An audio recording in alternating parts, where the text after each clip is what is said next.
May live Q&A. This is my favorite time of the month. I love spending time with my VIPs. Thank you guys for giving me your time, your questions. I'm going to try to get through all of your questions today. I love the live Q&A. I'm truly excited to wrap up an incredible month with you guys. There's been a ton happening in the community lately. From the rollout of Module 1 of the 10 months to becoming And the Ultimate Human. That's going to launch tomorrow. Remember, this is the course that I've been building. For a lot of you, that first module might not have a lot of fresh new information, but stay tuned. I really poured myself into this course, and rather than just selling it to the outside world as a course, I'm giving it to you guys for free. So anything you can do to help me build this community, bring your loved ones, your friends and your colleagues here, because this is where we're going to heal and change the world. The Ultimate Human, that's the course. So that launches tomorrow. And then we have our upcoming Detox Challenge on the 23rd, 24th, and 25th. I really think this is going to be the biggest challenge that I've ever hosted. So many people, including probably several of the people watching this simulcast right now, you're doing everything right. Maybe you're eating a whole food diet. You're focusing on your sleep. You're doing my morning routines. You're doing your nighttime routines. You're getting exercise, but you just still feel off, right? You have that midday crash, or you're just waking up feeling foggy and not well rested. This detox challenge is for you, because the thing that is lurking in our cellular biology that nobody is talking about, nobody is testing for, functional medicine docs are only now really starting to get in mass onto this bandwagon, are the molds, the mycotoxins, the viruses, and the parasites. So we're going to talk about all of it. How do you test for it? How do you find it? What do you do if you have it? How do you get rid of it? And how do we put it permanently in our rearview mirror? So I've been really working around the clock to make sure that we bring not just information, but that it's all backed by real science.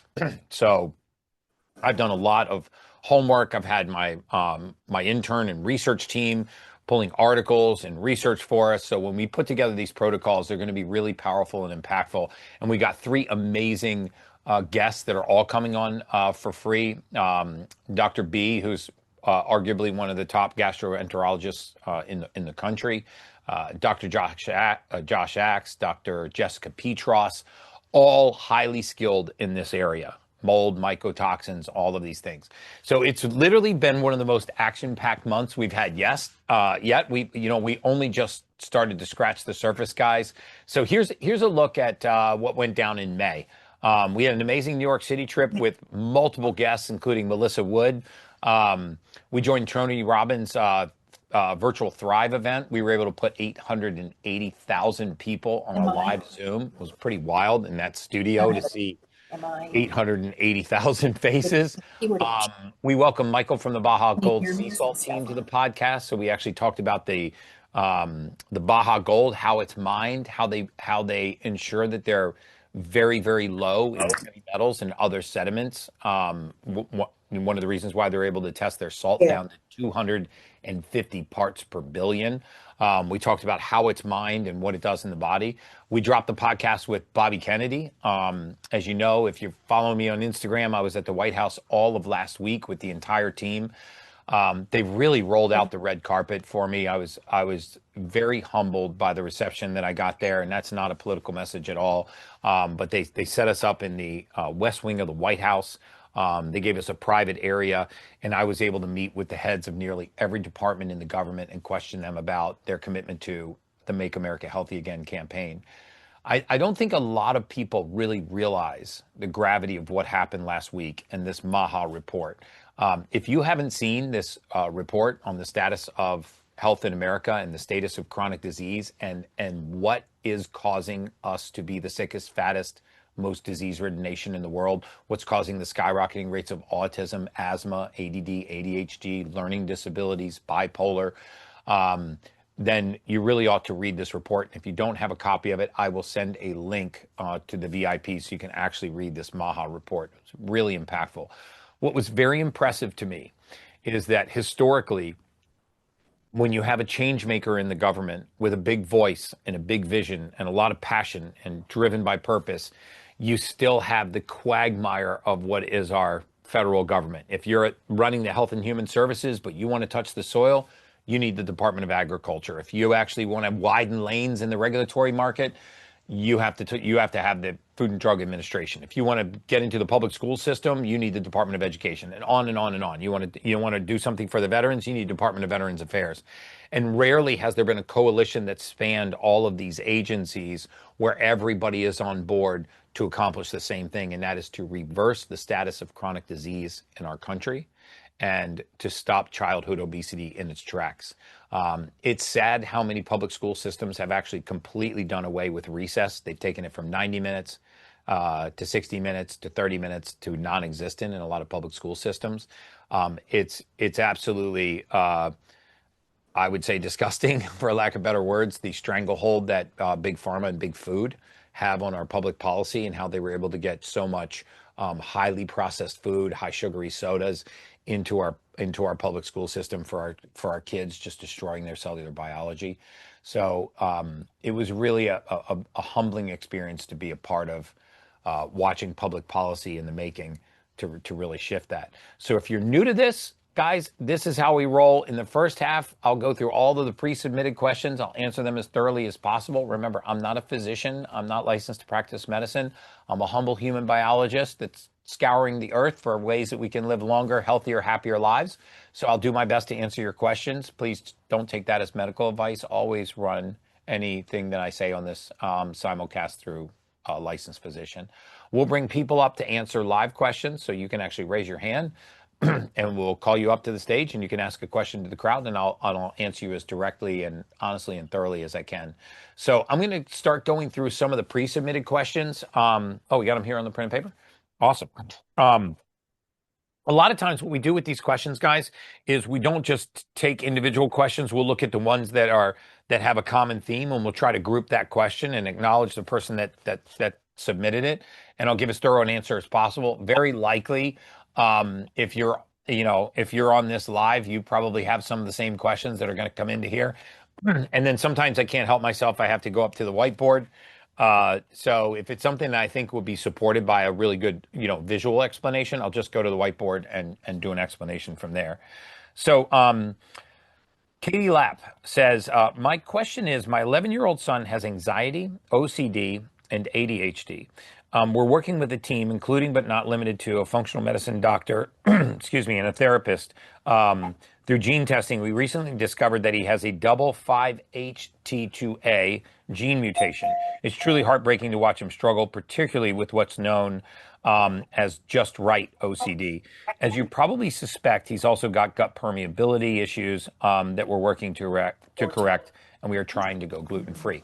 Okay, so first of all, the 5-HT2A mutation is a fairly rare mutation. This is a serotonergic mutation in the gene that interrupts serotonin, not just serotonin in the brain, but also serotonin binding in the body. And it's not a gene that you can supplement for, but there are lifestyle changes that you can make. And then when you look at the impact of the rest of the methylation cycle, which you can have an effect on, you can very often decrease these symptoms. You can very often decrease these symptoms by fixing the genes that are actionable and by fixing the lifestyle choices as much as possible. So let me go through that. First of all, let's just touch on ADHD and OCD for a moment, and anxiety. Because I talk about these a lot, but rarely do people actually tell you what they are. Right? If you ask a therapist, what is anxiety? They're going to tell you it's a fear of the future. It's a sensation of impending doom or impending fear without the presence of a fear. It's anxiousness, rapid heart rate. They're going to give you the characteristics of that condition. So OCD, very similar. OCD is the outward manifestation of what's going on inside. But let's just isolate these two so we can define them, so we know what they are. So first of all, ADHD is not an attention deficit at all. It is an attention overload disorder. People that have ADD or ADHD do not lack the ability to pay attention. They lack the ability to pay attention to so many things. Because in the mind, we do not just create thought, but we also break thought down. We dismantle thought. And if you dismantle thought at a faster rate than you, or a slower rate than you create it, the mind gets clouded. Thoughts begin to overlap. Tabs continue to get open, and you're paying attention to those tabs before they're closed. This is called neurotransmitter degradation, or methyltransferase from a neurotransmitter. So when we create a thought, as that subject leaves our conscious mind, we should degrade that thought. When you have attention deficit disorder, that thought lingers. So imagine if you were sitting in a theater watching an actor on the stage, and they walked to the front of the stage and they engaged in a conversation with you. 3 minutes later, another actor came to the front of the stage and also started to talk to you. And 3 minutes after that, a third one, and then a fourth one, and a fifth one. And eventually you have a line of people trying to hold a conversation with you, all at the front of the stage at the same time. That is attention deficit disorder. It is not a deficit of attention. It is an inability to pay attention to so many things. So once we know that, we got to ask ourselves, well, how can I remove some of those actors from the stage? How can I decrease the number of people that are having a conversation with me? You can improve the capacity to break down neurotransmitters. And this is where the gene becomes actionable. I'm going to sum this up in a second. But let's move over to OCD, since you mentioned that too. So many people have OCD. We call it obsessive compulsive disorder. Obsessive compulsive disorder is radical disorganization in the mind. When your mind is cloudy and when you are disorganized in the mind, you crave organization in your outside environment. So very often, these are the people that have ruminating thoughts, that lay down to go to bed at night and their mind is awake, even though their body is tired.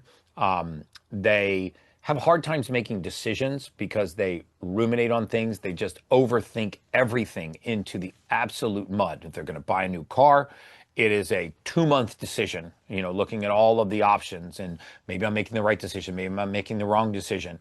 They have a tendency to go shopping and then return everything that they bought and go shopping again and return it again. And so this is a lack of organization in the mind. So when we are disorganized in the mind, we crave this organization in our outside environment. They tend to be neat freaks. They tend to like patterns. And so how do we address both of these? And the third thing was anxiety. I want to loop that into. Again, anxiety is another one of those conditions where you're told what the symptoms are, what the outward manifestation of it is, but nobody actually tells you exactly what it is. Okay, so anxiety is very specifically this. Anxiety is a rise in catecholamines in the brain, meaning it is a rise in 4 neurotransmitters that are involved in the fight or flight response: norepinephrine, epinephrine, ephedrine, and dopamine. So I always use the example, and forgive me for some of you long-term VIPs, you've heard this before, but if you drove home at night and got out of your car and somebody was standing in front of you with a knife, a very real threat, right? Your pupils would dilate, your heart rate would increase, your extremities would flood with blood, you would start having a fight or flight response. But what happened that caused that response? Nothing went into your body, nothing actually touched you. It was just the threat, the proximity of a threat that's caused these catecholamines to rise. Now imagine that it wasn't a threat. You were just sitting on your couch, or you're at dinner with your family or your friends one night, and your catecholamine level starts to rise. What are you going to feel? You're going to feel anxious. As they continue to rise, you will feel anxiety. If you key into that and you feed it and they continue to rise, you could actually have a panic attack. If you go beyond a panic attack, you can actually have paranoias. And so what is the difference in this cascade of symptoms? A further rise in catecholamines. There is a gene mutation called COMT, catechol-O-methyltransferase. Very easy to test for. As you know, I did this at 10X Health. I still believe in that genetic test. And when you test for this gene mutation, you can supplement for it so you can begin to break down these neurotransmitters. So I know this is a long answer to a very short question, but since you hit on 3 of the biggest, what we would call mental health disorders, I wanted to make sure that everyone got a thorough answer on that. So now let's talk about what kinds of things reduce catecholamines. What kinds of things help us break down neurotransmitters? What kinds of things help us quiet the mind? Okay, here are the 5 big ones. Methylfolate, or something called 5-MTHF, which you can get over the counter, methylfolate. The complex of B vitamins in these individuals is extremely important. So pyridoxine, riboflavin, thiamine, niacin, pantothenic acid, a B complex, a really good B complex, like a Thorne B complex, or the supplement that I designed at 10X Health called Optimize. These are excellent ways to address these deficiencies. Also, something called TMG, trimethylglycine, an amino acid that helps the body break down homocysteine. And then a very specific form of B12. You may want to write this down if you have any of those symptoms. You want to be taking the methylated form of B12, which is methyl, methyl, cobalamin, that form of B12 very specifically. Now, if you wake up in the morning and you feel a little sad, or you feel like that your mood is flat, like the peaks and valleys of mood have disappeared, which happens in these serotonergic pathologies. SAMe can also be a great supplement to take in the morning. S-adenosyl methionine, it's capital SAM, lowercase e. These are relatively considered very, very safe. They're over the counter. If you do have any kind of change in symptoms that you don't like, they have a 12-hour half-life. So if you took them in the morning, by the afternoon or evening, those symptoms would be gone. This is why I really like using metabolites in the body. We're going to talk about peptides here in a minute, because metabolites are something that the body recognizes. It can break them down and it can eliminate the waste. When we use pharmaceuticals, chemicals, and synthetics, the body doesn't have a mechanism to recognize it. It doesn't have a mechanism to break it down, and it doesn't have a mechanism to get rid of it, which is why you get so many side effects. It's also why you build a tolerance. We have what's called a tachyphylactic response, a desensitization response. So I hope that answered your question. Trevor C says, do you recommend rapamycin? Heard it has anti-aging properties. Okay, that's true. Rapamycin is a double-edged sword. Rapamycin is an immunosuppressant. Okay, so it actually suppresses the immune system. It acts specifically on a pathway called mTOR. And the mTOR pathway is also linked to aging. And so one of the, these are blue light glasses, by the way, guys. It's funny, I was on a podcast the other day wearing blue light glasses, talking about the fact that I didn't wear glasses, and I got torn apart on there. And I was like, they're blue light. They're not actually readers. But because, red light, you've heard me talk about red light, how good it is for your eyes. It's very true. It helps restore vasomotor circulation. You can actually restore, vision with red light. But back to rapamycin, because this is an important topic. So rapamycin is an immunosuppressant. It acts on this pathway called mTOR, which is actually linked to aging. In mice, they have been able to effectively slow and reverse the aging process because with rapamycin in mice. I think that rapamycin has a lot of promise in the anti-aging longevity world. The only protocol for rapamycin that I would be a fan of is a cycling protocol, right? I would not get on rapamycin and stay on rapamycin. I would cycle rapamycin 10 days to 30 days, and then a month to 6 weeks off, and then cycle it again. The reason for that is you do have the side effect of suppressing the immune system. So anytime you suppress the immune system, you're more susceptible to all forms of pathogenic attack, viruses, parasites, colds, flus, influenza, bacterial infections. So suppressing the immune system as a whole is not necessarily a good idea. And rapamycin is not just specific to mTOR. In fact, rapamycin is what they give to patients so they don't reject an organ. If they've had like a kidney transplant or something, they will give that so you don't have an immune response that causes you to reject that organ. So for me, I think the jury is still out on rapamycin. I think eventually we will get to a point in the next few years where we're able to more isolate just that mTOR pathway and not have such a broad effect on the immune system. But it's one of the more promising anti-aging treatments. So Trevor C., you're way ahead of the curve if you're asking about rapamycin. So Chad Y says, how do I detox after painkillers like hydromorphone or ketorolac? So hydromorphone is a narcotic painkiller. Ketorolac is a non-narcotic painkiller. Usually you don't need to detox from non-narcotic painkillers. But if you've been on any kind of narcotic painkiller, first of all, your doctor should have put you on a titration protocol to slowly let you off.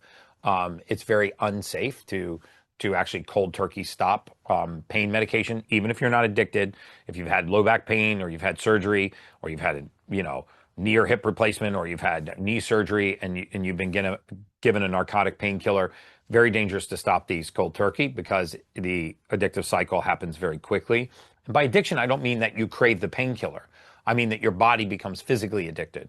You might not mentally like the way it feels, so you don't wake up in the morning and crave an oxycodone or a narcotic painkiller, but your body has developed a dependency. And so titrating off is a very important thing. And then the second thing is, just like everything else we're going to talk about today, same detoxification pathways, guys. Make sure you're taking B vitamins. Sauna is excellent, and gut binders like activated charcoal work great for this. Matthew Z says, persistent PVCs. I assume you mean preventricular contractions. What protocol do you recommend? Is there a role of gut health in heart rhythms? Yes, although there's not any studies that directly link gut dysbiosis to preventricular contractions. There are a lot of links between cardiovascular disease, cardiovascular health, and the gut microbiome. So healing and sealing the gut, peptides like BPC 157, TB 5000. Next month, I'm actually launching that peptide with a US-based pharmacy called Visalius. So you'll actually be able to order this peptide in a nasal spray, one of the best delivery systems that you can get. Well, second only maybe to injection. That is a gut healing and tissue repair peptide, TB 5000 and BPC 157. I am a huge, huge fan of these peptides. If you have knee, hip, shoulder, rotator cuff issues, if you have torn ligaments that are not completely separated, if you have damage to a tendon or a ligament versus a separation, obviously a peptide is not going to reconnect a ligament. But when you have damage, a rotator cuff injury, persistent low back pain, knee, hip, shoulder, rotator cuff, ankle pain, BPC 157 and the combination of TB 5000 are phenomenal. These are wound healing and tissue repair peptides that call your own platelets to the site of injury and help you heal at a really accelerated rate. I also think that you're going to see some lanes open in our Food and Drug Administration for peptides very, very soon. Little birdie told me that. Benefits of BPC and SAMe. So Roger S. just asked that. What are the benefits of BPC 157 and SAMe? Should they be cycled? Okay, so BPC and SAMe, very different. One is S-adenosylmethionine. It's a supplement I generally use for people that have a waking mind or they have mood issues. Very often, remember, what is a mood, right? What is an emotional state? Like when you're sad or you're happy or you're just don't feel right or you're just in a flat mood, what we call, mood numbness. What is causing that? Like, what is the difference between being elated or aroused or passionate and just feeling sort of flat and non-emotional? The difference is the volume of neurotransmitters, right? I mean, when you're producing neurotransmitters at healthy levels, you can assemble healthy mood. Remember, 90% of the serotonin in your body is right here. Okay, so if you don't have it here, you can't have it here. Same as dopamine. And the way the body makes these neurotransmitters is fascinating. We'll take tryptophan, which is an amino acid, we'll methylate it into serotonin in the gut, and then it travels up something called the vagus nerve, and it goes into the brain, and it makes mood and emotion. What's serotonin involved in? All of the elevated emotional states: passion, elation, joy, arousal, libido. All of those, what I call sort of the hell yeah, won the lottery emotions, right? The emotions that we all want to feel. Those involve serotonin, meaning serotonin is a component of those moods. So very often when your mood is flat, you don't have a mood disorder, you don't have a mental illness, you have a lack of serotonin. And so if we have a lack of something, how do we get more of it? We go into the gut and we fix the factory that makes serotonin. makes dopamine. We make dopamine from phenylalanine and tyrosine. We make serotonin from tryptophan. So do you see how nutrients like amino acids can actually play a role in the production of neurotransmitters? And the distance between tryptophan, which is an amino acid, and serotonin, which is a neurotransmitter that eventually goes up and makes mood, the distance between these two is a complex of B vitamins, methylfolate, and methylcobalamin, right? This is why nutrients are so important. I'm actually getting ready to do a talk in Australia. When is that? The end of the month? End of June. I'm going to do the challenge from Los Angeles because I'm literally ending this challenge, and then I get on a flight and I fly all the way to Australia. I don't know how many hours that flight is, but because the challenge was so important to me, I actually moved it to the West Coast so I could do it and still make it to Australia. But my whole point in telling you that is I've been really preparing this talk on methylation and really going down the rabbit hole of how do we repair a lot of these mood and emotional disorders that people have where they're taking medication to block receptors in the brain so that you don't lose neurotransmitters too fast instead of increasing the volume of neurotransmitters, right? So if you're driving your car and you want to conserve gas, you slow way down, right? If you had a full tank, you could travel at the right rate of speed. So this is very similar to how our neurotransmitter balance works. If you're depleted in neurotransmitters, why would I want to slow you down? Why would I want to dull your mood? Why would I want to make you a zombie to avoid you from having suicidal ideations or depressive thoughts? What I would prefer to do is give you the fuel, the raw material that your body needs to go back to feeling elevated emotional states. And a lot of that has to do with methylation. So when I'm done preparing this talk and this PowerPoint, which will be very succinct, I'll take some very ultra complicated subjects and I'm going to make it very digestible. I'm more than happy to share that with the community. So Brandy Monero says, is cryotherapy the same as a cold plunge? What are your thoughts? Okay, so I have both because I'm a sicko. I have 3 cold plunges and I have 1 cryotherapy chamber. Here's the difference, guys. Water is 29 times more thermogenic than air. What that means is it removes heat from the body at 29 times the rate of air. And what you're trying to do when you get into a cold plunge is you're trying to cold shock the body, right? You're not trying to cold adapt the body. You're trying to cold shock the body. So if I had a preference, it would be cold plunging. Now, I understand that a lot of people don't like to get in the water. If you're going to a clinic or one of those cryotherapy places like iCryo, they're a little more convenient because you stay dry. You don't have to get completely undressed. You can go in your shorts or, your bra and underwear with the little booties. And you can sort of get in there for 3 minutes, put your clothes back on, and you're out. So I understand from a convenience standpoint, cryotherapy might be more applicable to people's day because you don't get wet and you don't get undressed. But that aside, in terms of cellular biology, my preference would be cold plunging. Now, here's the thing about cold plunging, guys, and this is a really important point. A cold plunge is anything below 58 degrees Fahrenheit, right? We have this notion that colder is better and longer is better. That is not true, nor is it supported by science. At 58 degrees Fahrenheit, 4 things happen. Okay, you get a peripheral vasoconstriction, boom, your peripheral vascular system constricts, pushes the blood into the core. What is astounding about this, sometimes you hear me say, like, the more I study science, the more I believe in God, because I am so convinced that this did not happen by accident. It was so intelligently designed. So think about this. You're walking across the ice, right? And you break through the ice and now you're in ice cold water. What is your body going to do? First of all, let's assume that you're all by yourself. You have no resources. So the body has to look internally and create as many possible resources to give you the highest chance of getting out of saving your life. So what's the first thing it does? Peripheral vasoconstriction. Give up the fingers and the toes and the limbs, and boom, where does the blood go first? To the brain. Where does the blood go second? To the heart. Where does the blood go third? To the lungs. Literally in that order. If you actually follow the thermographic image of peripheral vascular constriction from cold water exposure, you would see it goes brain, heart, lungs. Why? Because that's the order of importance. If this goes out, nothing else matters. And then second to that, if this goes out, the ticker, nothing else matters. And then third only to that are the lungs, right? So it goes brain, heart, lungs.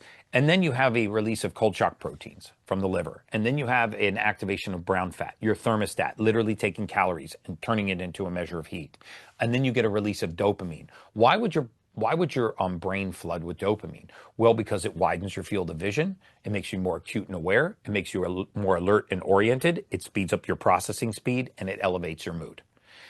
It may also make your hearing more acute.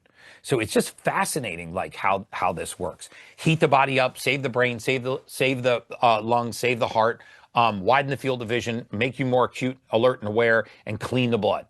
I mean, it's all it can do with the resources it has. So you can tap into this every single day. So start at 58 degrees, work your way down to 48 or 52 degrees, but much below that, it's just a man contest. You're not releasing any more dopamine, producing any more brown fat, or activating any more brown fat, releasing any more cold shock proteins, and you're not constricting your vascular system any harder.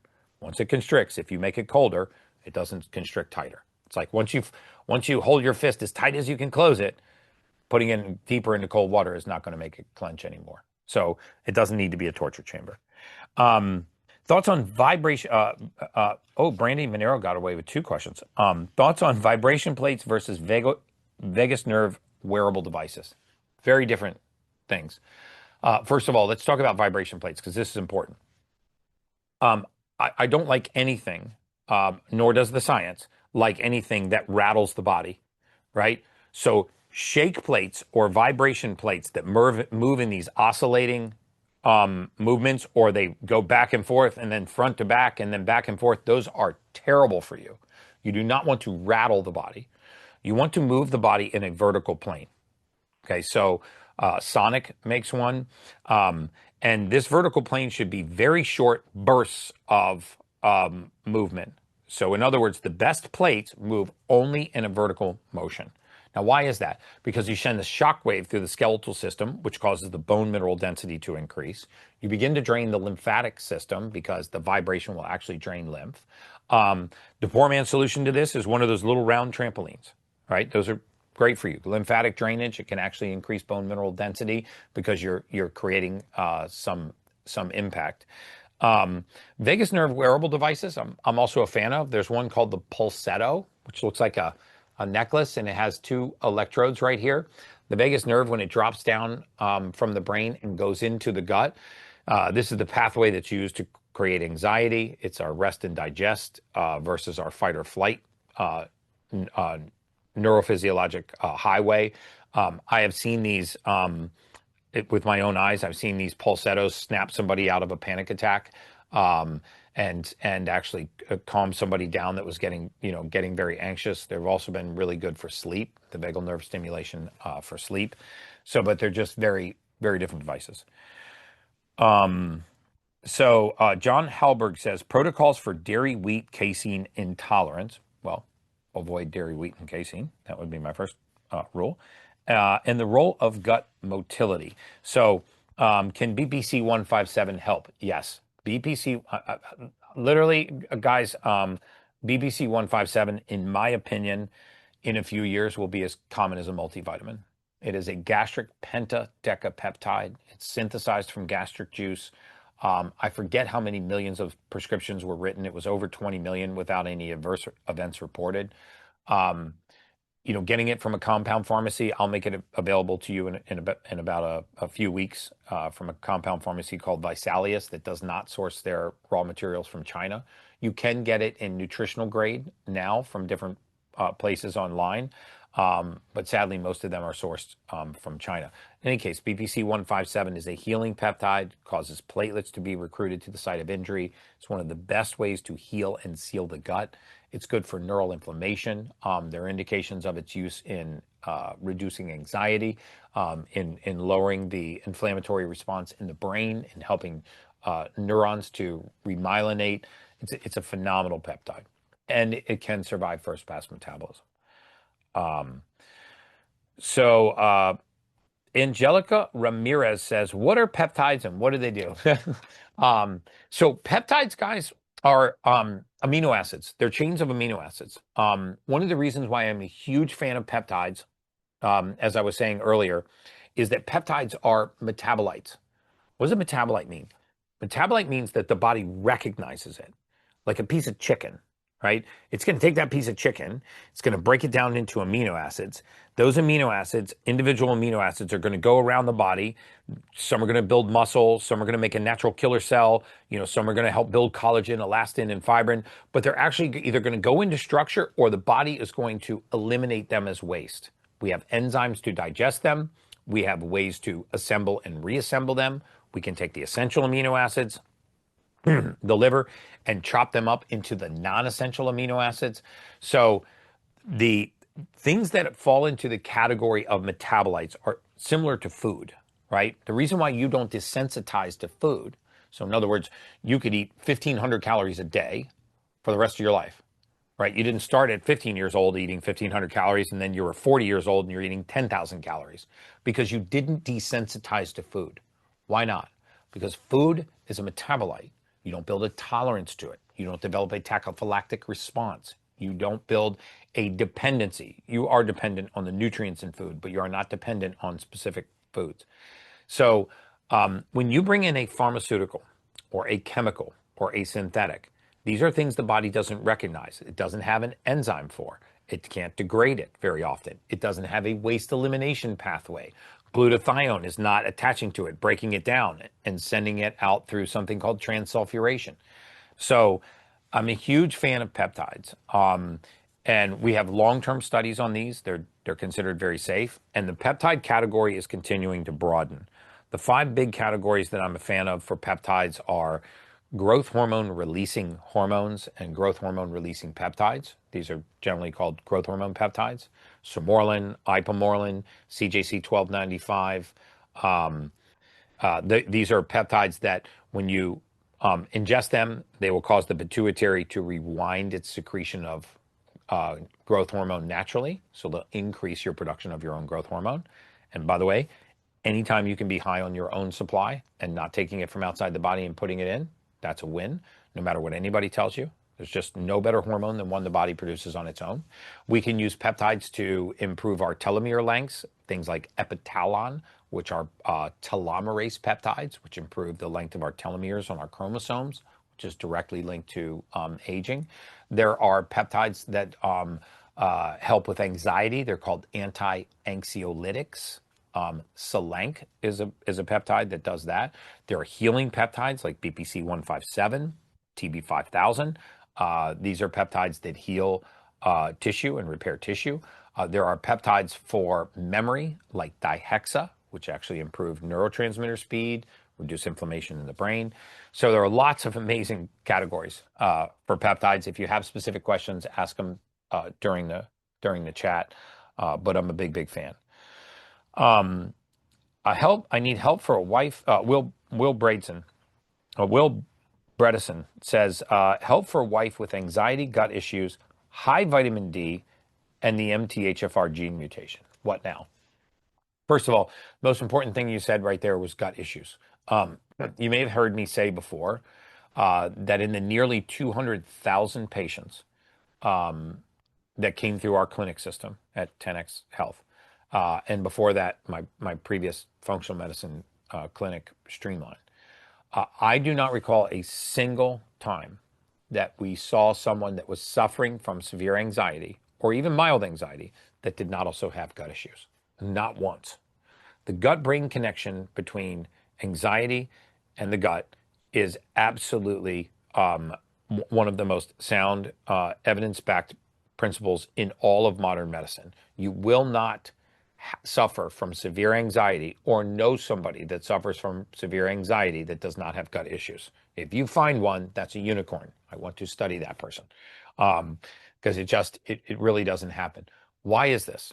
Because anxiety, as we mentioned before, is a rise in catecholamines. Catecholamines are manufactured and broken down in the gut. And so when our gut is leaky, when we have inflammatory conditions, Crohn's, irritable bowel syndrome, diverticulitis, um, when you have ulcerative colitis, or when you just have gut disruption secondary to MTHFR, generally anxiety follows. This is why getting the gene test and supplementing for those deficiencies can be life-changing for people, because once you restore the gut motility to normal, see, the most overlooked thing in all, in my opinion, in bariatric medicine is not the contents of your gut, meaning not what you last ate. It's not your microbiome, even though those are important. It's not your allergies. It's not your sensitivities. People usually find those things very quickly. It is the pace of the gut, the speed of the gut. Just by changing the speed of the conveyor belt without having an allergy, without having a sensitivity, without having a disruption in your gut microbiome, you can have all of the symptoms that somebody would have with irritable bowel syndrome, and your gut microbiome's fine, and you don't have a food allergy, and you don't have a food sensitivity. What you have is impaired gut motility. Mobility in the gut is impaired. Remember, when contents moving through the gut, if they pause, they will putrefy, gas, bloating, cramping. If they go too fast, the colon will not eliminate enough water, diarrhea. If they go too slow, the colon will eliminate too much water, constipation. So all of these symptoms that are linked, what happens is most people will go, wow, I blew up like a tick. Oh, what did I last eat? Oh, I must be allergic to almonds, or I must be allergic to wheat or soy or dairy or gluten or the banana I ate. And then what happens is they start trying to tie their symptoms to the food, and it doesn't make any sense. Okay, that's when you really need to look at gene mutations, and you need to start supplementing for deficiency. Methylfolate is incredible for this. So I hope that answers your question. All right, we got so we still got a few more, and we got 12 minutes left before we open up for questions. So Andrea P says, testing recommendations for a husband struggling with weight, MTHFR, and high stress. Okay, those are all linked, right? MTHFR is not just linked to the gut issues and the ADD and the ADHD and anxiety, but MTHFR is also linked to your stress response. Why is that? Because MTHFR is the foundational gene. It's earliest in the methylation cycle. So lots of genes are downstream from MTHFR. This is why I say it's the worst one to have, but the easiest one to fix. So think of your genetic methylation as a sandbag pass. Okay, one guy's taking the sandbag off the truck. He hands it to the next guy. He takes it out of his hand, passes it to the next person, takes it out of their hand, passes it to the next person. This is kind of how methylation works in the body, right? You take one compound, homocysteine, that gets converted into methionine. Methionine gets grabbed, converted into S-adenosylmethionine. That gets grabbed, converted into S-adenosyl homocysteine. So very often our genes, this methylation pathway, is a sequence. If you pull one person out of that line, right, so that as the sandbags are coming along, they get dropped. Well, it doesn't matter what good a condition the rest of the line is in, they will also be affected, right? Because they're not getting the raw material that they need to do their job. Somebody doesn't hand you a sandbag, you got nothing to pass to the next person. So this is one of the things that I think gets overlooked in methylation, is that it is sequential, right? So MTHFR is very early, right, in the cycle. And so if you interrupt MTHFR, you can get this crazy myriad of symptoms. So I would imagine that your husband has gut issues. I imagine that one of the reasons why he is struggling with weight is he also has hunger issues. And so I would really address the MTHFR gene mutation. Okay, we're ready to go to some of the live VIPs. Okay, this is my favorite part. I love interacting with you guys. Hi, Kirsty. Is it Kirsty? Yes. You're muted. Oh, I got to turn my volume on? Yes. Okay, my volume's up, but she still says she's muted. Can you hear me? I can hear you now. Hi. I wasn't expecting to go first. Hi, Oh, Gary. that's awesome. Are you nervous? There's A only little bit, yeah. I got a bit of a shock. thousands of I'm not gonna people lie. looking at you right now. Good. Everyone's wondering what you're going to say. I know, God, I need to think. So I spoke to you once before. I'm coming all the way from Scotland, so hi. Hi. I've been a rule breaker since the beginning. And I just had a couple of questions I wanted to ask you about HRV. Yes. So I have the 8 Sleep and I love it and it's great. I use it every night. However, my HRV seems to be low all the time. Hmm. So, I know you're not supposed to compare them to other people, but it was 19 last night. So that's a bit Yeah. concerning for me. I've just come back from a holiday and my mother, my 75-year-old mother, slept in my bed while I was gone. And her Yeah. HRV was, in the 60s and 70s. Right. So it's just a little bit concerning. My heart rate, obviously, I suffer from anxiety as well. I've tried Hmm. everything, but I can get 100 sleep scores. My sleep scores are in the 90s a lot. I get, Right. 20% REM, 20% deep sleep. Good. It's just the HRV is always low. Yeah. So is there So anything I let's can do? let's talk about a few ways to improve your HRV. And remember, HRV is highly variable between individuals. There are competitive athletes with HRVs below 40. So Okay. just so that you know, my son's HRV is over 100. And Wow. he's a very competitive athlete. He's also 24 years old.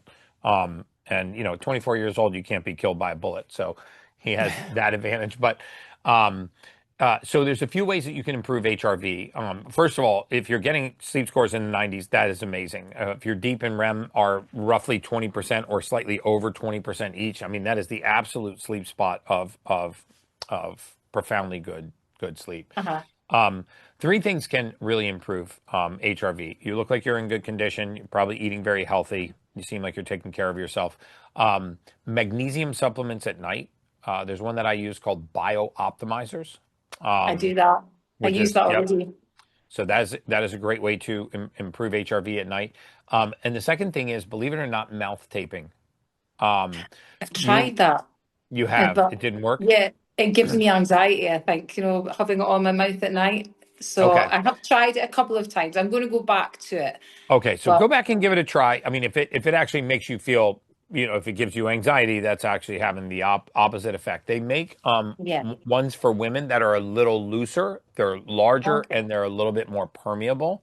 So it kind of Okay. gently closes your mouth. I think Hostage makes the one for women. It gently closes your mouth so that you literally don't feel like you have duct tape on there. I think Hostage Yeah, tape is like the worst name for I like know. a for a mouth tape ever. It's like, guys, read the room. I mean, can you call it something else? Just call it mouth tape. Um, but so if it doesn't cause you anxiety and you can get through it, great. Those are good ways to improve HRV because it improves your nitric oxide level at night, natural nitric oxide. I don't believe in taking nitric oxide from outside the body and putting it in. Okay. But those are two ways that I would uh, seek to improve my HRV. The third way to do it is with something called Zone 2 cardio. So you may want to look up Zone 2 cardio. Zone 2 cardio is actually hard for athletes to train in because it's not high exertion cardiovascular exercise. It's not hits. It's not high intensity training. It is Zone 2. And Zone 2, if you can Google this, there'll be lots of formulas for you to do it on a treadmill. Zone 2 cardio seems to have profound effects over baseline HRV, but I would use your improvement over your baseline. Your baseline is unique to you. If you're getting good sleep, you're getting REM and deep sleep like you're talking about, and you don't seem to be impaired, like you don't get exhausted very easily. You can work out with reasonable intensity. You can go on a long walk or clear a few flights of steps without being exhausted. Then I wouldn't focus so much on your heart rate variability. Okay. And just one other question. I just recently got a Dutch test done, and I am shown as Ah, being estrogen dominant. yes. So I've been given lots of things to sort of tackle that, taking DIM, and obviously they've suggested taking ashwagandha in the morning for Yes, cortisol. on ashwagandha, if you do well with ashwagandha, if you Okay. have the COMT gene mutation, you will actually see on the Dutch test. Okay, it looks like a bunch of dials and arrows. Yeah. It can be confusing if you haven't learned how to read these. But there is a place where you will see where your estrogen is dialed way high. Okay. Then there's an arrow, and you'll see the gene mutation COMT, COMT, and you'll have another estrogen dial.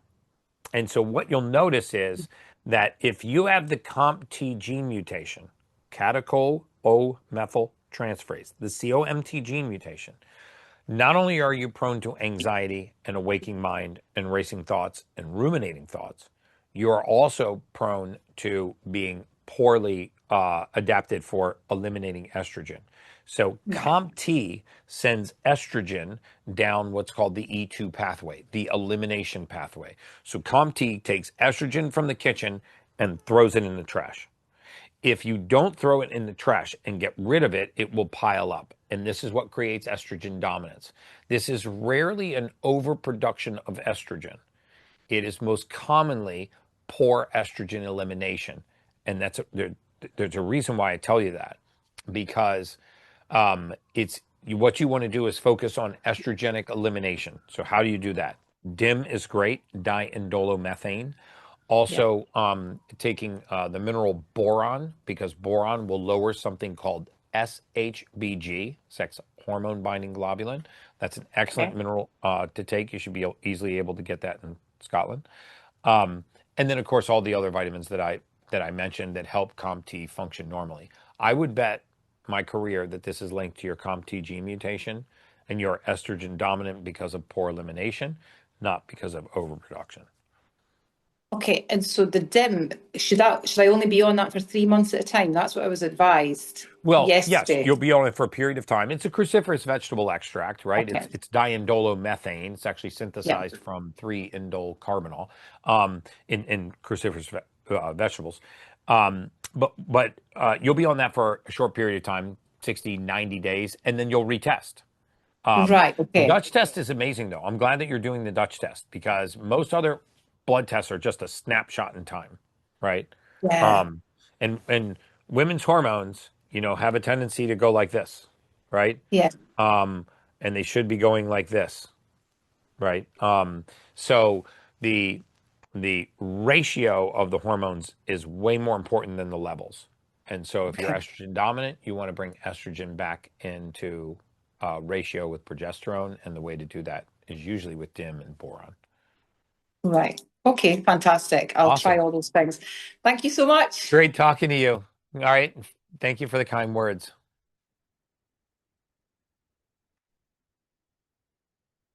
Amazing. Is it Melissa?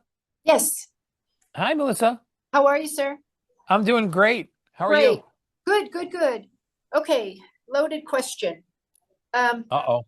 Yeah, I'll just start from the beginning. About 10 years ago, I was in a car accident, suffered a concussion. Okay. Went everywhere, Mayo Clinic, everywhere. Nobody could help me. Found a gentleman in Austin, a neurosurgeon, who, this was 10 years ago, said, it's a gene mutation, gave me vitamin B shots. This is this was years in bed. And I was better. I got better. Took about 6 months, but I got better. Okay. He's actually the gentleman who's made up the gene test, supposedly, Dr. Kendall Stewart. Amazing. Wow. 10 years later, was just at my yearly checkup. I asked the doctor, can I go off? I'm sorry. So during this whole journey, they put me on Effexor.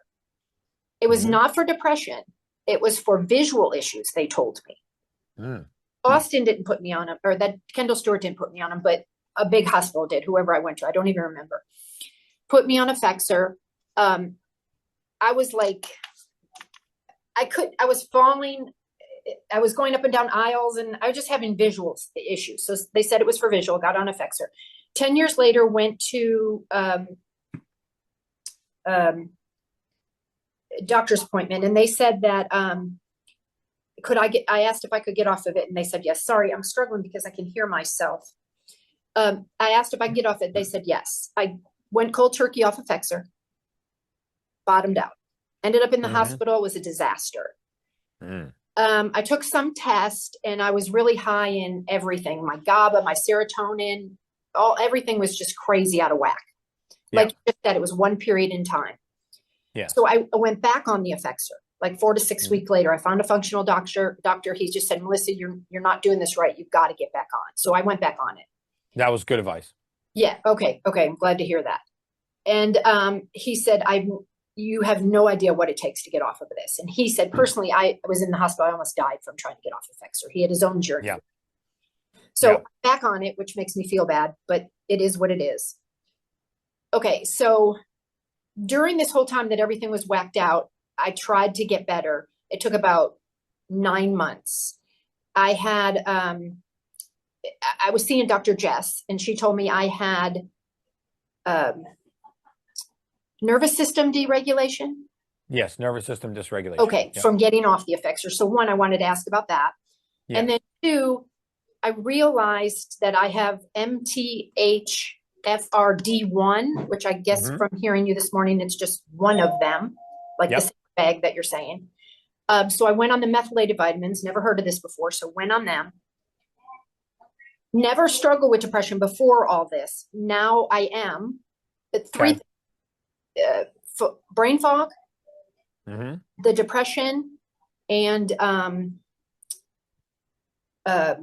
my thoughts, Yeah. just everywhere. So let's break this down. So effects are just like any serotonin reuptake inhibitor, selective serotonin reuptake inhibitor. Essentially what they do is, if you can imagine a nerve in the brain, it ends in something called a dendrite. And neurotransmitters, like little particles of sand, they touch the ends of these nerves and they create certain stimuli, mood, behavioral stimuli, all kinds of things.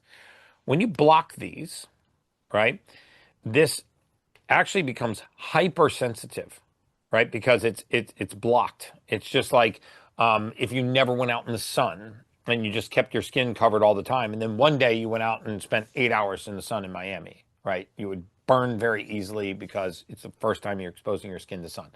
So when you get off of selective serotonin reuptake inhibitors or other neurotransmitter inhibitory compounds, pharmaceuticals, this can take a very long time to titrate off of those.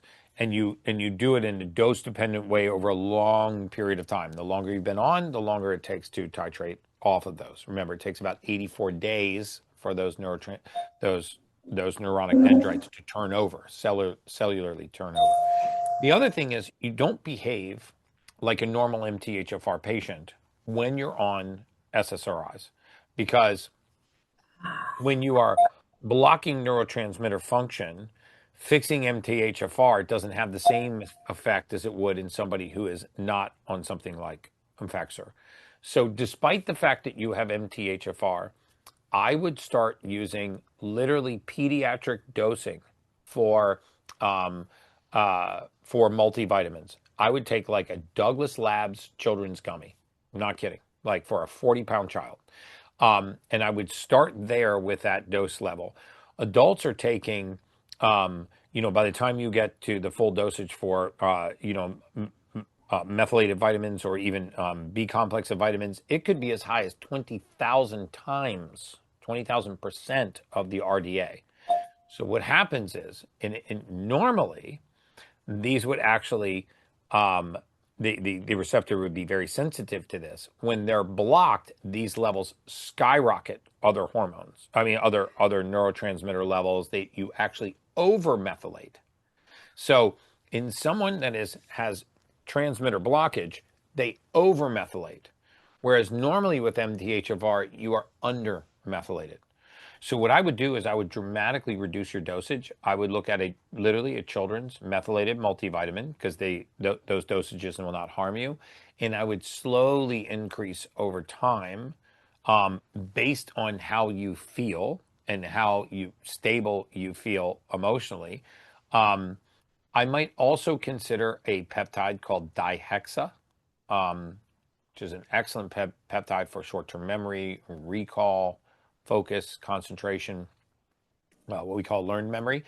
And the most important thing, if you're not tracking your sleep, find a way to track your sleep, a Whoop, an Aura, an 8 Sleep, and start looking at what has the biggest effect on your REM sleep. and your deep sleep. So things that you Okay. can do to improve REM and deep sleep: going to bed at exactly the same time, not eating 2 hours before bedtime, darkening your room, making your room much colder, using an eye mask, taking low doses in your case of magnesium. These are really, really good ways to Yeah, I sleep well, hydrate so it. Okay, luckily, that's good. yeah. Okay, that's Um, really good. I'm on One Pure. You had talked about it a long time ago, Yes. so I got on that one. I think it has 500 folate or something. Yeah, if I recall, the dosage is 3 capsules on that, or is that the ultra I multi? just take one. Okay, so if you just take one and that's the dosage, that's too high.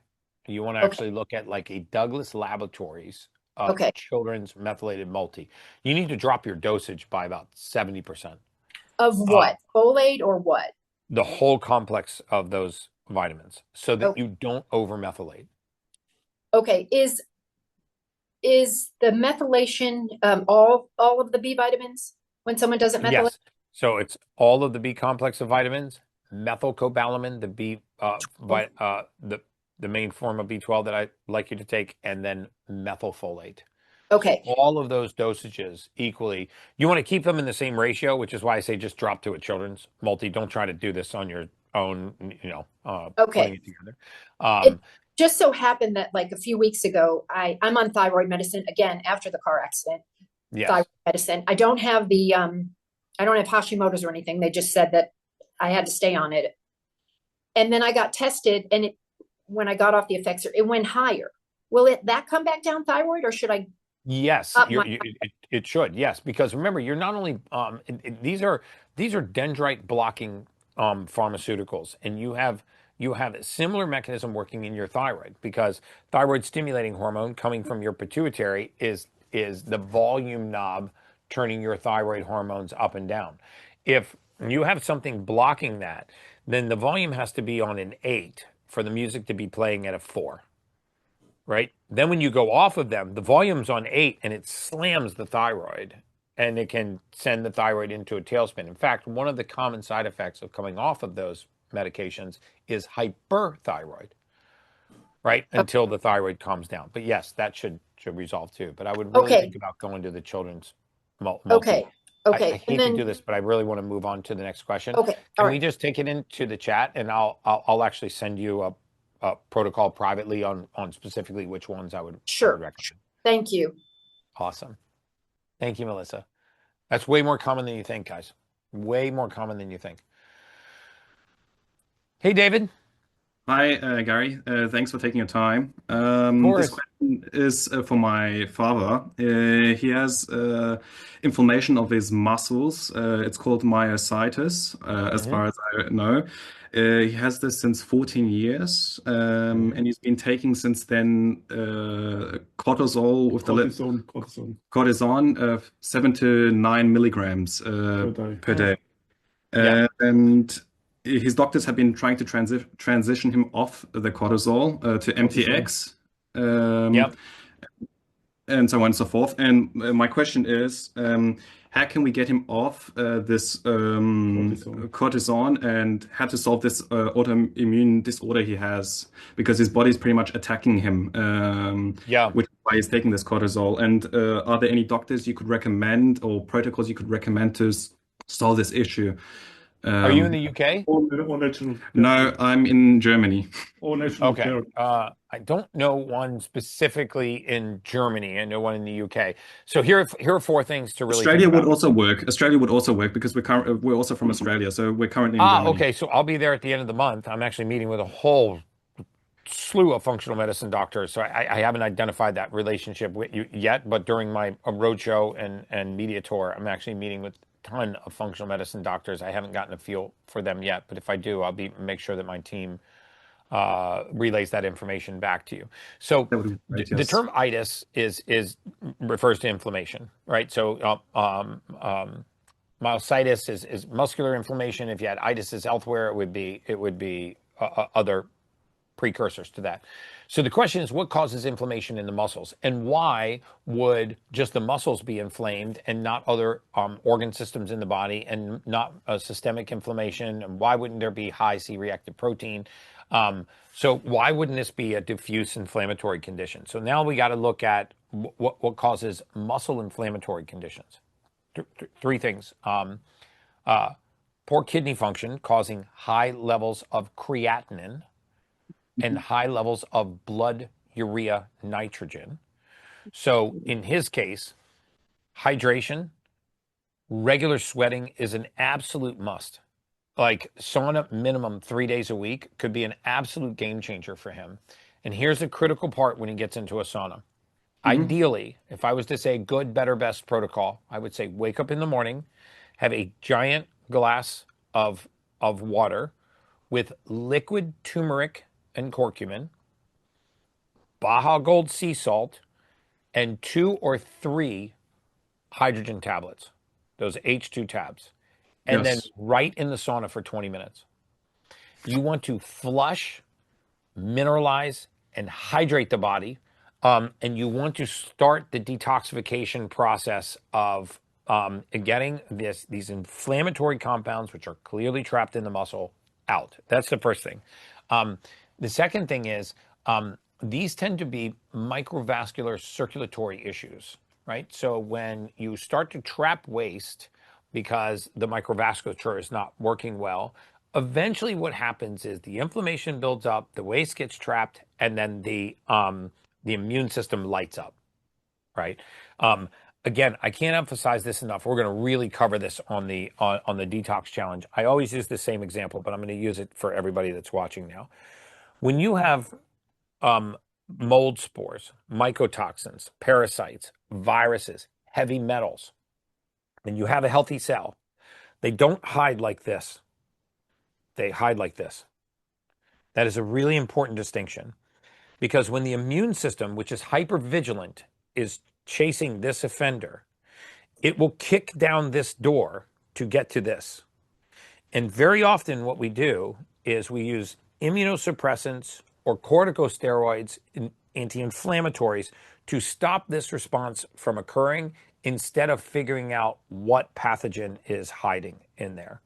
So I think it's critical that you do something like and I don't know how to get this done in Germany and Australia, but write this test down. It's called a Vibrant Wellness Test. The reason I want you to test for mold, mycotoxins, heavy metals, and viruses, because once these become trapped, you can develop a myositis, because if they're trapped in the myofibril tissue, which is the myofibril is a muscle tissue.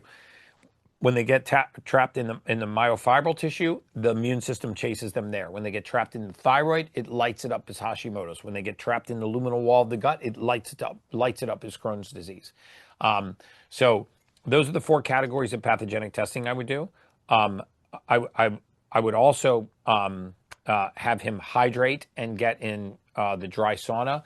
And then when he comes out of the sauna, take 1 serving of activated charcoal. Take 1 serving of activated charcoal. Because if it starts working, he will have a histamine response, and the activated charcoal will blunt that. That's where I would start for sure. And which viruses would you have to test for? So there are multiple or many viruses. 4 big ones: Lyme, EBV, Epstein-Barr virus, CMV, cytomegalovirus, and there's something called West Nile. That is definitely where I would start. And what if he figures out what the problem would be? So how would I solve that problem with the viruses? So if he has a viral pathogen, you can go on an antiviral protocol. Now you have an enemy, right? Now it will be easy to get a functional medicine doctor to tell you how to treat that. If you have mold, there are mold elimination. Definitely you should be on my challenge this coming month. It's like so many of these kinds of questions, like what we're having, and this is why I hosted this free challenge. So many of these questions are going to get deeply answered on this challenge, because I really think it is the new pandemic.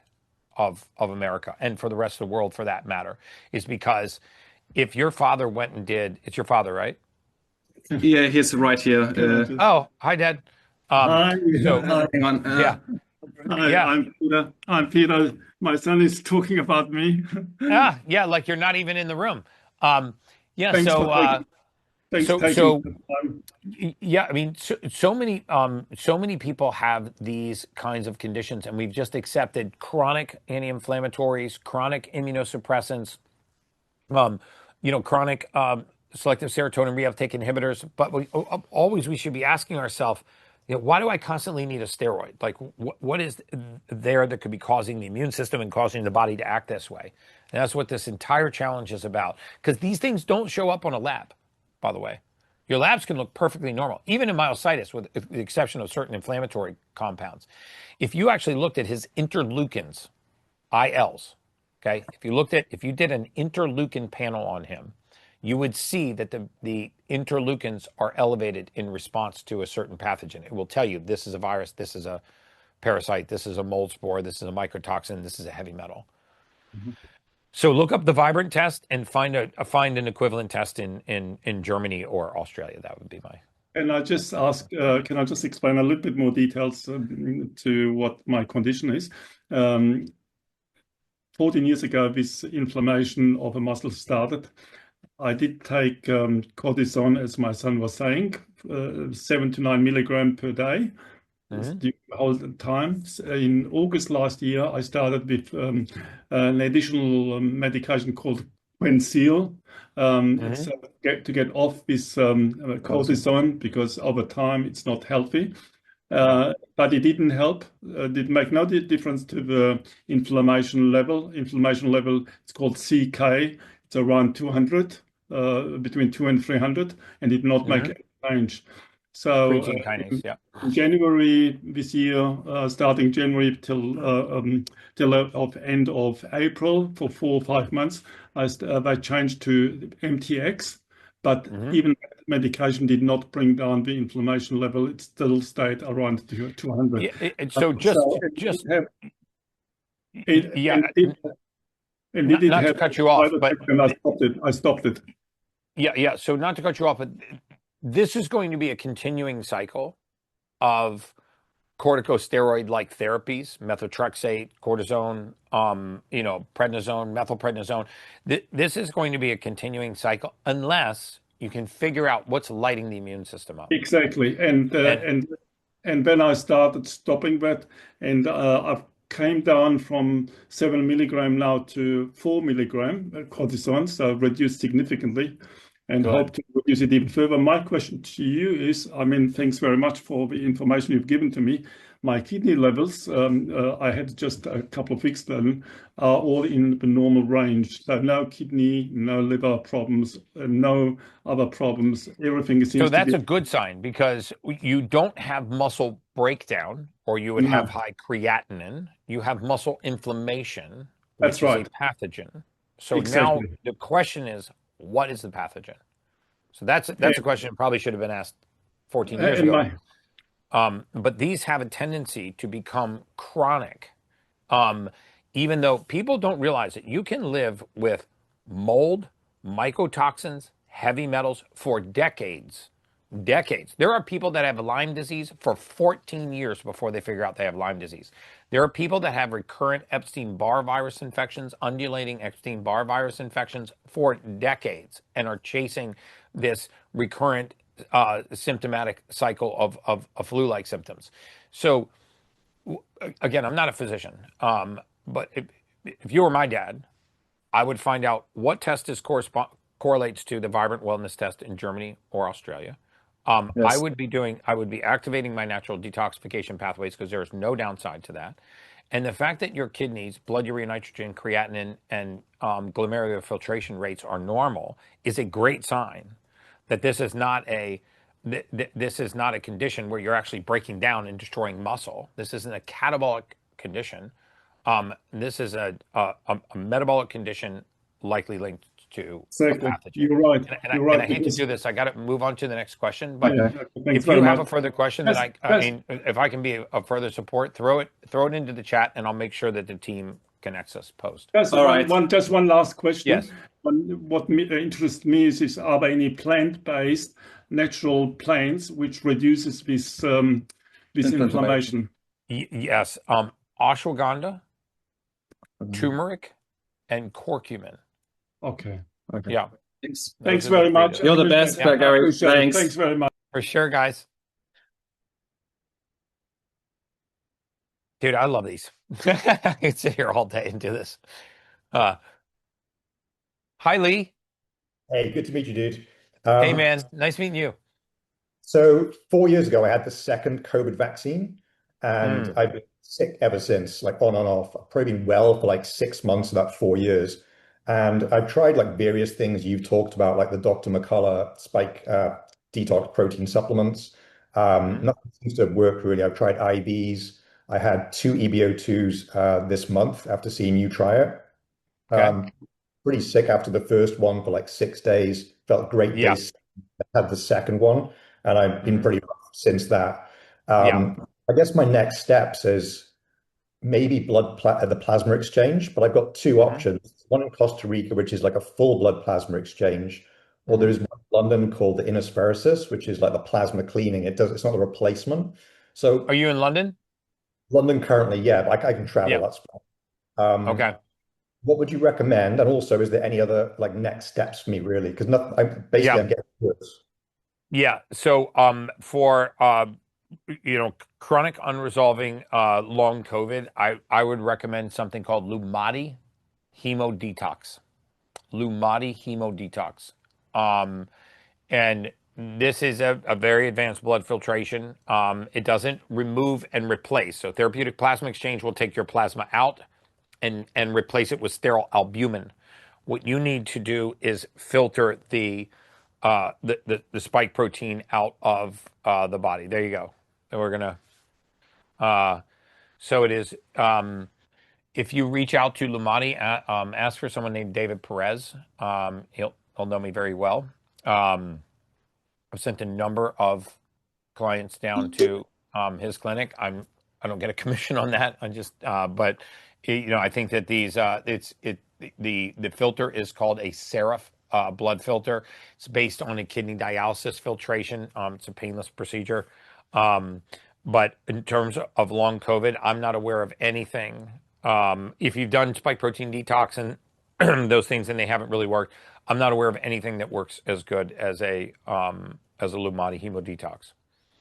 Okay, how is that one different to the inaspheresis then, or is it similar? So a lot of these work on different pathways. So therapeutic plasma exchange, take the plasma out, put albumin in. EBO2 is some blood filtration for macro proteins and macro contaminants in the blood, and adding ozone. And then the Lumadi Hemo Detox doesn't actually filter by size.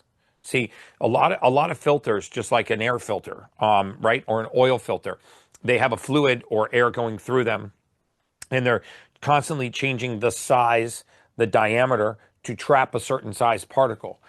Well, at some point, when you are trying to trap particles of a small size, think of a virus. Okay, so how small is a virus? Well, it's a whole lot smaller than a white blood cell, a red blood cell, a platelet, a natural killer cell. So you're going to trap all of those things too. So at some point, you have to get out of the filter game, because what you have is not responding to molecular size, and you have to target them specifically. So the difference is that, again, not to like just get too scientific on you, is this filter looks, if you were to break it open, it looks like a coral reef, right? So very high surface area inside of this filter. The coral reef is coated with something called heparin. And the reason why that's important is because the inside lining, the endothelium of your arteries and your veins, is coated with heparin. All right, an anticoagulant, natural anticoagulant. You can also take heparin, you take it as a prescription. But the reason is so that you keep the velocity of the blood moving along the endothelial wall. What's important about that heparin is what tells a virus or a parasite or pathogen where the wall of the artery is. Because remember, they can't infect you unless they get into the tissue, right? And so by using heparin binding sites, you literally selectively pull pathogenic things out of the blood rather than use filter by size. Does that make sense? So it's a Yeah. dramatically different procedure. I did a podcast with Dr. Mink, M-I-N-K, Chawla, C-H-A-W-L-A. I would look that podcast up. We sat right in this room, and I talked to him for, I don't know, 90 minutes or almost 2 hours about this specific filtration, specifically for long COVID. It would be a great podcast for you to watch. And then if you contact those guys, they can make arrangements for you to get the filtration procedure. In fact, I would love it if you end up doing it, if you would come back on and follow up with the VIP group and let us know how that goes. Great, will do. Thank you. That's awesome. Thanks. You're super welcome.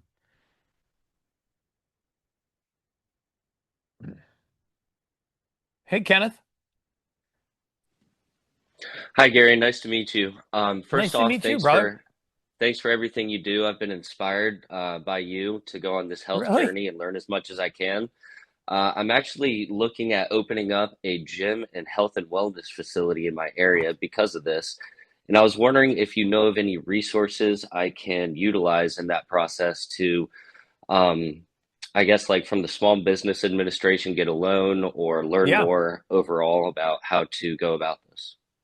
Yeah, I mean, Small Business Administration is a great place to start. I would also get really familiar. I mean, this is going to sound crazy, but I would get really familiar with ChatGPT, and I would learn to prompt ChatGPT, and I would actually have it help you with a business plan and demographics for your area, so you can get some semblance of what kind of membership influx that you might have in your area. I would also think about differentiating yourself by having recovery modalities in there, compression gear, sauna, red light therapy. Those are the kinds of recovery things that I really am a huge fan of because there are virtually no contraindications. You got to remember, if you have a gym and you provide some kind of recovery service, you don't know what that person has. You don't know if they're 24-year-old female and they're pregnant, don't know it. You don't know if somebody has a pacemaker, if they have an autoimmune disease, if they have brittle bone. So you have to use things that have virtually no contraindications, like cold plunges, saunas, red light therapy, and you probably would be able to differentiate yourself. But I would absolutely start with the Small Business Administration. It's a great idea, and I think you're going to find a really proactive, welcome ear coming from the SBA for these kinds of endeavors. I was hoping so. With the Maha movement, more and more people being Yeah. interested, I see people all over my area just looking for information, trying to figure out how to fix their diet, how to become better shape, how to live longer. Tell And them so to I become a think that VIP, dude. I will. I think that the community is just crying out for health, and I think that this is going to be a huge thing going forward. So thanks I for the do too. advice. I'll check out ChatGPT Yeah, and a thank you couple for the other kind words, things. Kenneth. Have a great afternoon.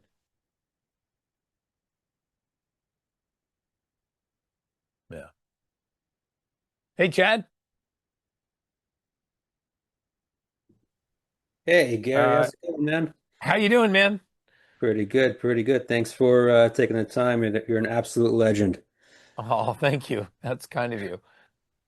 Anytime. And I've asked a few questions over the forum. They're never for me. They're always for someone else. I'm always, trying to Sure trying they to are. take it for someone. So It's always my for a friend. yeah, my girlfriend, she just had two calcium oxalate kidney stones removed, Mm, and the advice given by some of the doctors was a little shocking to me, mhm.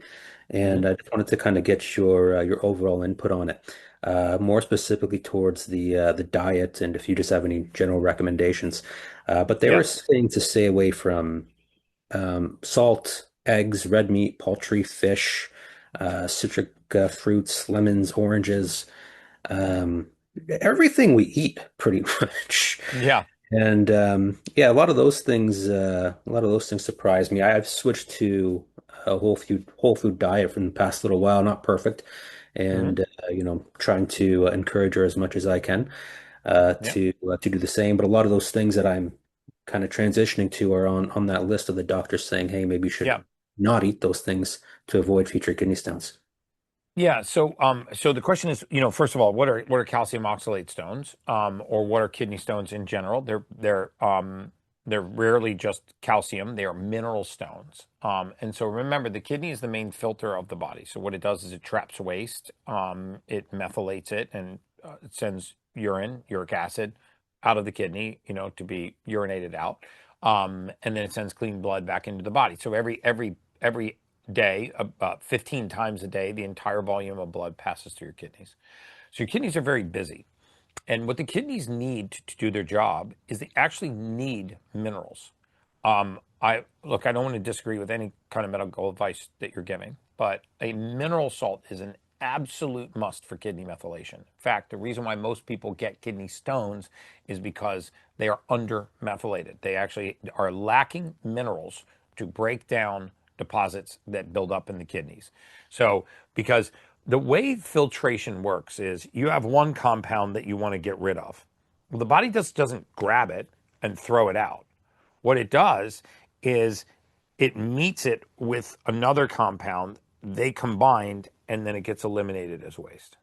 And so when we're combining waste material with nutrients in our blood so that these two can form a waste elimination product like urea or uric acid, these things are formed by taking minerals and binding them to toxins or other things that you're trying to get rid of the body, so you can create this blood urea nitrogen, creatinine, uric acid. So these are compounds that are created by taking one compound and combining them with the compound you want to eliminate. Those are heavily mineral dependent. So I would really encourage her to take a mineral salt. Iodized table salt, I would agree that I wouldn't do. They're going to tell her to watch her protein content, which, immediately after passing stones, I would agree with. I would keep her protein moderate, and I would absolutely be substituting with Perfect Aminos. Not because I want to plug Perfect Aminos, but because it's going to be hard for her to get to her protein equivalent without going over her macros, meaning without her, having to take too many calories. So she can reduce her protein intake, and she can increase the intake of Perfect Aminos so she does not become amino acid deficient. So that's another critical one.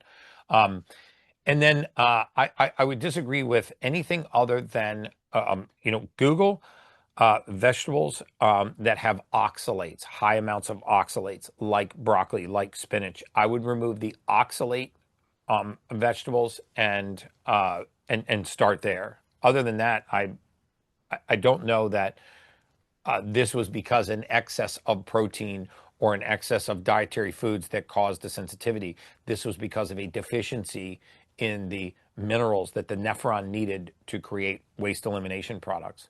So very often we exchange the mineral deficiency for what the person has been eating, and you can take two spouses or two identical women, two identical twins, and they can eat the exact same thing. If one is mineral deficient, they'll develop kidney stones, and the other one's not mineral deficient. On the same diet, no kidney stones. Because these kidney stones are not the byproduct of too much protein or of food sensitivities or food allergies. They are the byproduct generally of mineral deficiencies, not allowing the kidney to create the combined minerals and waste products so that it can eliminate them, and it builds up as stones, which we call calcium stones, which are not actually calcium; they're minerals. Okay, awesome. I appreciate that, Gary. And as far as salt goes, I do have Baja salt, not Yeah, Baja. Baja. I don't sell it in Canada, or I can't find it Okay. yet, at least. But Yeah, if you can't get it there, I would, Redmond, Baja, those are great mineral salts. You want to just be taking a mineral salt, right? And Okay. the more minerals, the better. I happen to love Baja Gold Salt, but there are other, mineral salts. Redmond is one. I'm sure you can get a good brand of whole grain mineral salt up there. Great ways to start the day. Great ways to add to your food. I mean, if you saw how much salt I eat, it would frighten you. And I'm more than happy to share my labs and show you my comprehensive metabolic panel. My sodium level is 141, sometimes 142, but it's usually between 140 and 141, which is the perfect sweet spot for sodium, because mineral salts, only 75% of that crystal are sodium. The other 25% are the other trace minerals. And sodium acts better in its natural form when it's combined with these other trace minerals. Iodized table salt is terrible. So yeah, turn and run from that. Is there Okay. an advantage to putting it in water versus just, putting it on your steak, for example? Yes. Digestion and oral hydration, two completely different ways that the sodium is treated. So when you eat it with foods, it'll get enzymatically degraded. When you drink it in fluid, it'll actually bypass the duodenum and go right into the intestine, and those minerals are more bioavailable in the bloodstream. So even if you're eating mineral salt on your foods, a quarter to a half teaspoon of it in the morning in a 8 to 10 ounce glass of water. I take the 8 to 10 ounce glass of water every day. I actually use the liquid Baja Gold. I squirt the liquid Baja Gold in there. I drop 2 H2 tabs in there. I take a scoop of Perfect Aminos, and I blend that up and I whack it back. If I'm going to go in the sauna and detox, I'll add some liquid turmeric. That's every single day, aside from coffee, aside from food, every day. The hydrogen tablets, the mineral salt, and an amino acid. Absolutely love it. Thank you so much, Gary. Appreciate your You got time. it, man. Great talking to you, brother. All right, firing up some more. I have a little under 30 minutes left, so I'm going to try to get to as many raised hands as we can. Hopefully some of the newbies. Alan, I thought it said alien, but I realized it was 2 L's. So, how you doing, buddy? Good. Can you hear me? Yeah, I can hear you just fine, man. Cool. So my question is, I've been doing this detox stuff for about 18 months now. Holy Started with my health went from, I'm a boat captain in Southeast Alaska, very healthy, always active, and over the course of a couple weeks, just everything turned upside down. Wow. And I've got all the tests done. I've got mold mycotoxins, heavy metals, all that stuff. I did the Daniel Pompa detox program, which is Cellular detox, yep. very intense. Yes. Very intense, but I've been doing it long enough that it seems like I should be further on in recovery than I am. And I just don't. Mentally, I'm more clear, but I have a lot of the physical and neurological symptoms that it's almost like my body's stuck living in that memory of being sick instead of just getting better. And so the question is, if you remove all of those toxins, hypothetically, you could have a crystal ball and say, I got everything out. Yep. Should everything just go back to normal, or are there things that you might need to do in addition to reboot your nervous system so those memory pathways are not continuing to fire? Kind of like if you lose a limb and you can still feel the phantom pain in your limb, it's almost like something like that's going on. Yeah, that's a really good observation and a really good question. I'm super glad you asked it. And the reason is this. When you are stuck in a parasympathetic state, a state of being threatened, a state of fight or a state of flight, you don't always have to be hyper excited with the pupils dilated and your heart rate increasing.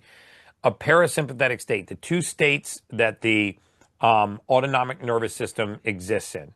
Parasympathetic, kind of fight or flight, diseased, fighting something pathological, and then the sympathetic state, which is kind of rest and digest.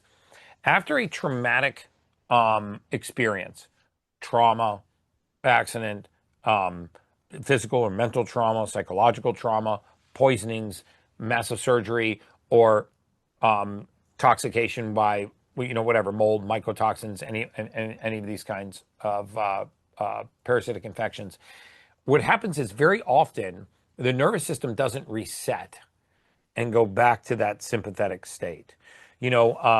There are hordes of examples in the literature, right? My favorite example, you get out of your car at night, somebody's standing in front of you with a knife, right? You go into this fight or flight response. and then all of a sudden the threat runs away. Okay, so the threat is gone, Sure. and now you have this buzzing and ringing in your ears.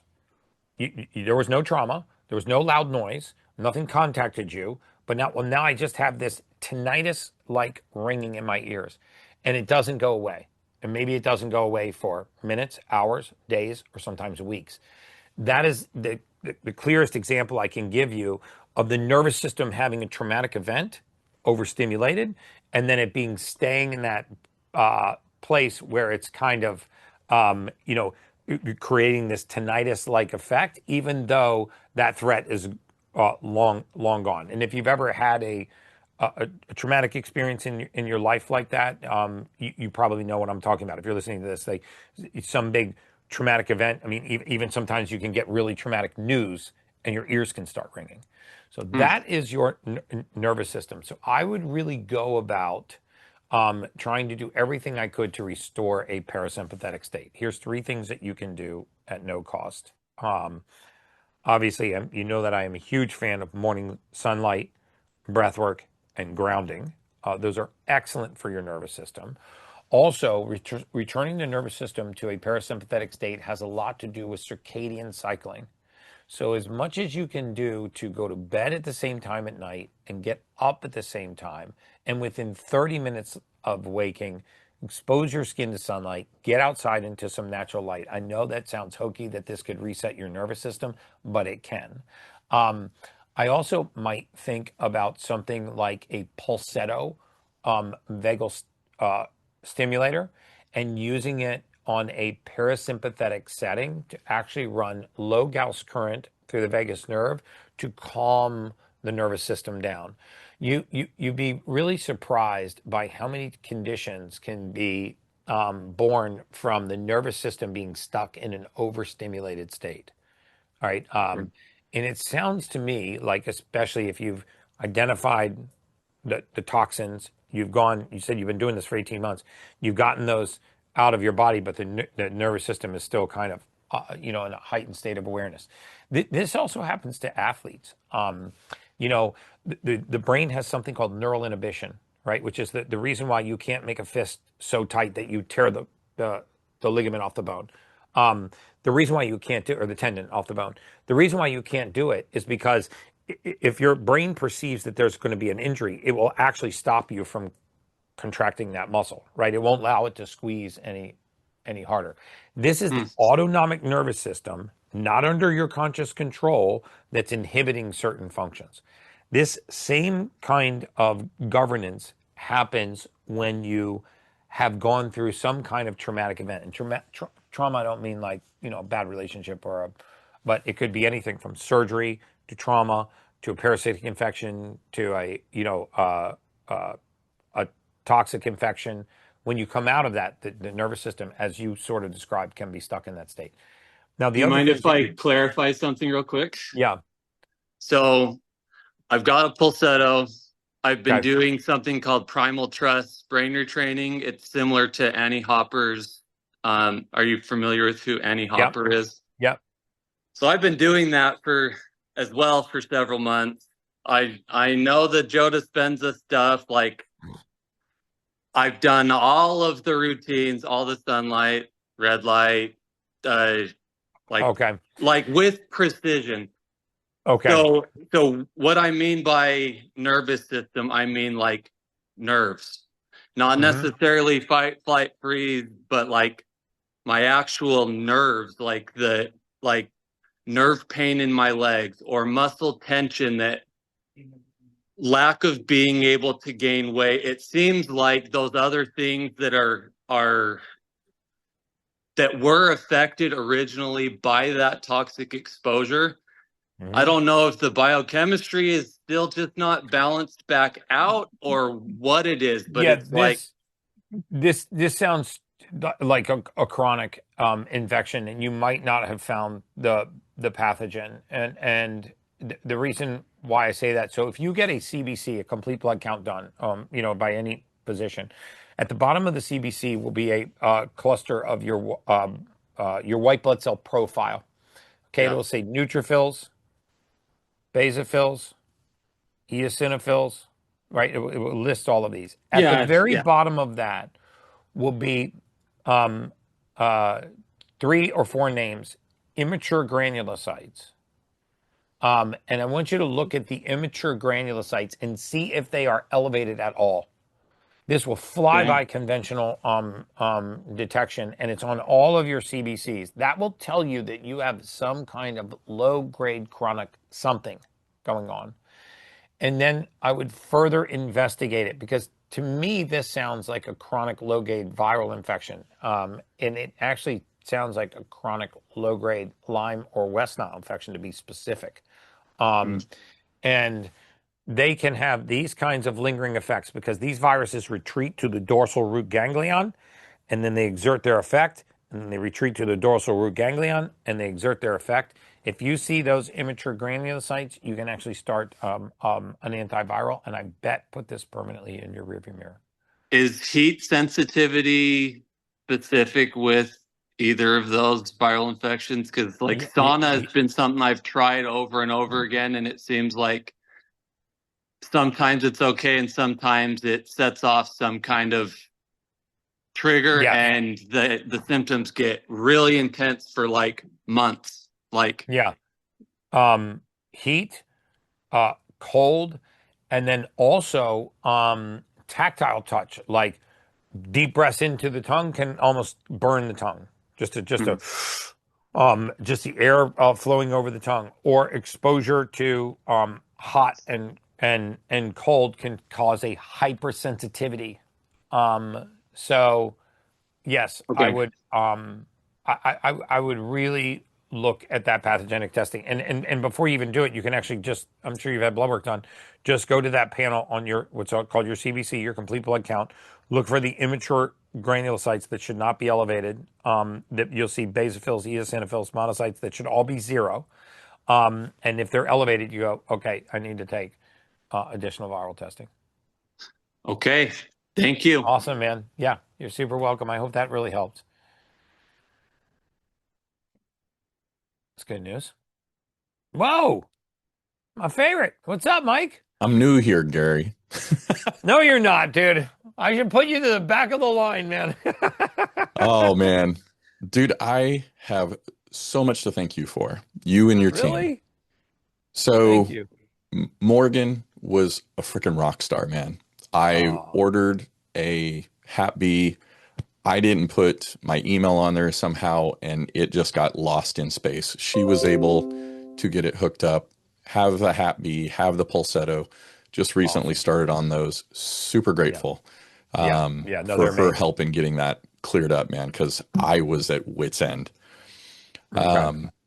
I wanted to share some amazing news because I think it was just 4 months ago. I called you panicked. I was Yeah. petrified I was going to lose my vision, Gary, because of the retinal tears. I remember that. I have now had 2 retinal surgeons check it out. Everything's good to go. So I'm now, yes, dude. That I'm is able awesome. to lift light with heavy reps in the gym again.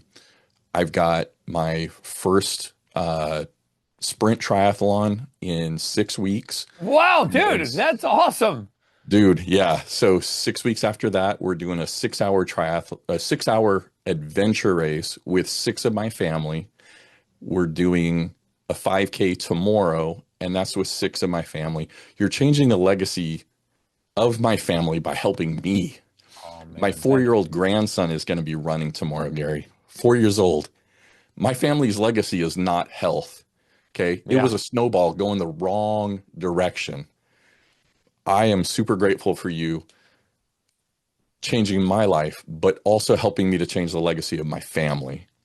Because it's like, so we went and got the function health tests. Mhm. Dude, my wife, since we met back in 90, has struggled with her thyroid. And it's always been, you know, you look normal, you look normal, you look normal. Gary, she is anything but normal. Her TPO is 120, I think. Yeah, 120. Antibodies, yeah. So now we're going to go get a like 10 biomarker panel to see what the full thing is, like, you know, the reverse Reverse T3 and everything like that, right? Yeah. Gary, we kept being told nothing's wrong. You're showing up normal. She is not normal. Yeah. I was told, as far as testosterone, that, it's just you're getting older. Gary, I'm at 279. I'm abysmal. Like my wife's going this way with her thyroid, and I'm going that way with testosterone. And I'm like, dude, the puzzle pieces are there, but we're being told, no, the box is over the pieces. You can't see the information. So true, man. Dude, you have shed a light on stuff that's changing our lives, Gary, that it's like, Thank you. I've got a mother-in-law that's in long-term care. They're lifting her from bed via a hoist to a wheelchair. We are not headed that direction because of what you're equipping us with. So that's where I'm like, thank you.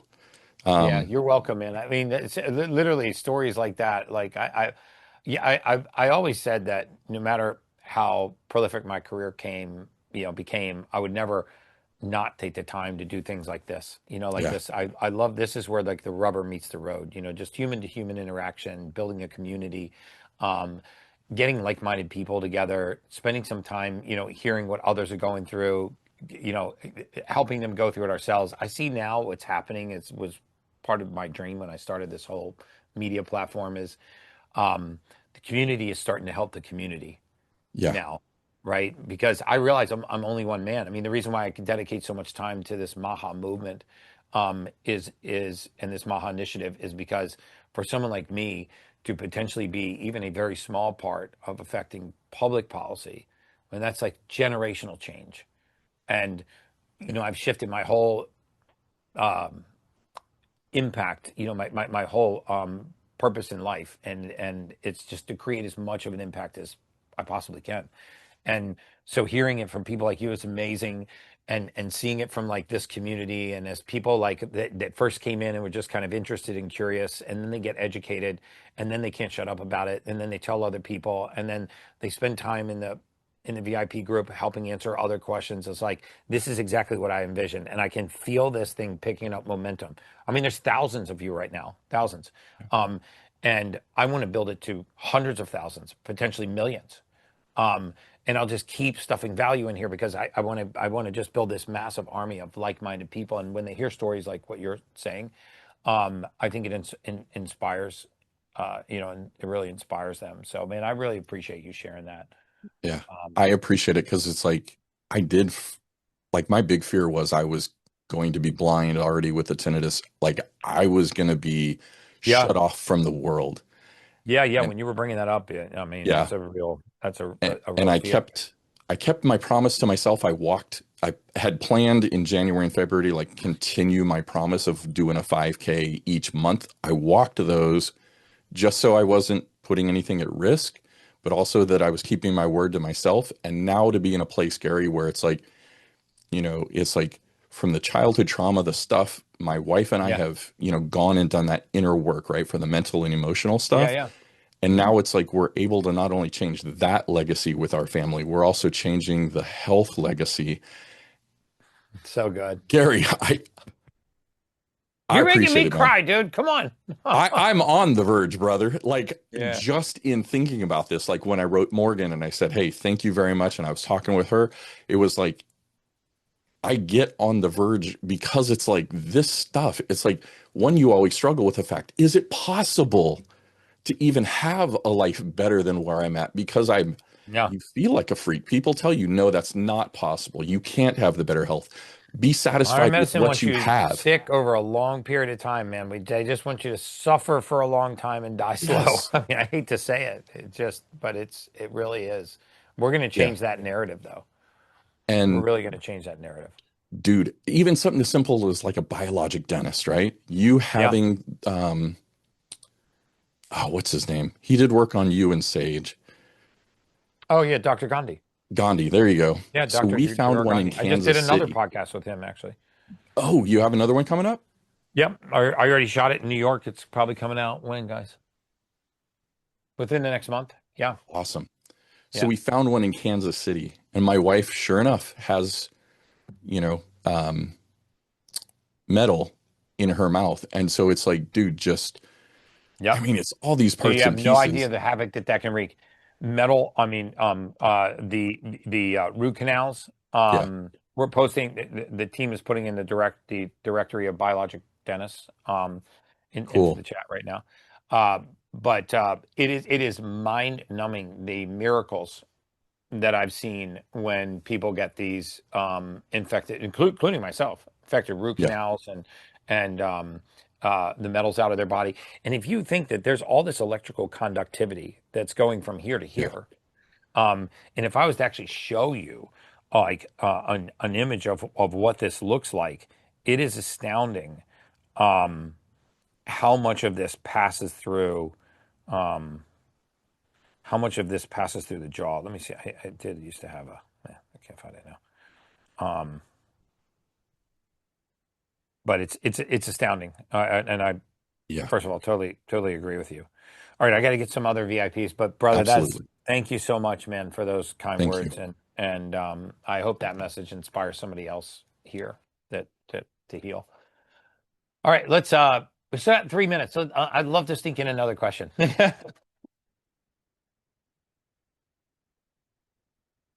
Sampath, how are you? I think you're muted. Yeah, is it better now? There we go. Okay. Yes, sir. So Gary, if you remember, in March we had a question about my wife, right? I'm following up on that, right? We Yeah, did the I remember vibrant she was test. actually sitting with you, I think, right? Yes, she's right Yeah. here. Yeah. Yeah, she's right here. So Yep. so basically we did the vibrant test and the test has come out. It's pretty bad. Quite a few of the total issues with the environmental toxin, heavy metals, mycotoxin. Then she has brain inflammation, and then she has Lyme. I mean, it's a big mess, Gary. Yeah. So the question is, like, I know you have the next month, you have the thing coming up. What would you suggest from a detox, just so that we follow, because we need to do it, right? That's the first Yep. question. Then the second Yep. question is, after what you and Dr. Jess said, we also consulted Dr. Gandhi, and lo and behold, he found that there is a teeth number 8 that is infected, right? So now he's saying that fix that, but then we don't know in this detox process, should we fix that first or do the detox Yes. and fix Yeah. it later? So we just So need here's some where I would thoughts on start. those 2 things. Yeah. First of all, I know that you say this is bad news, but this is really good news. And the reason why it's good news is now you know who the enemy is, right?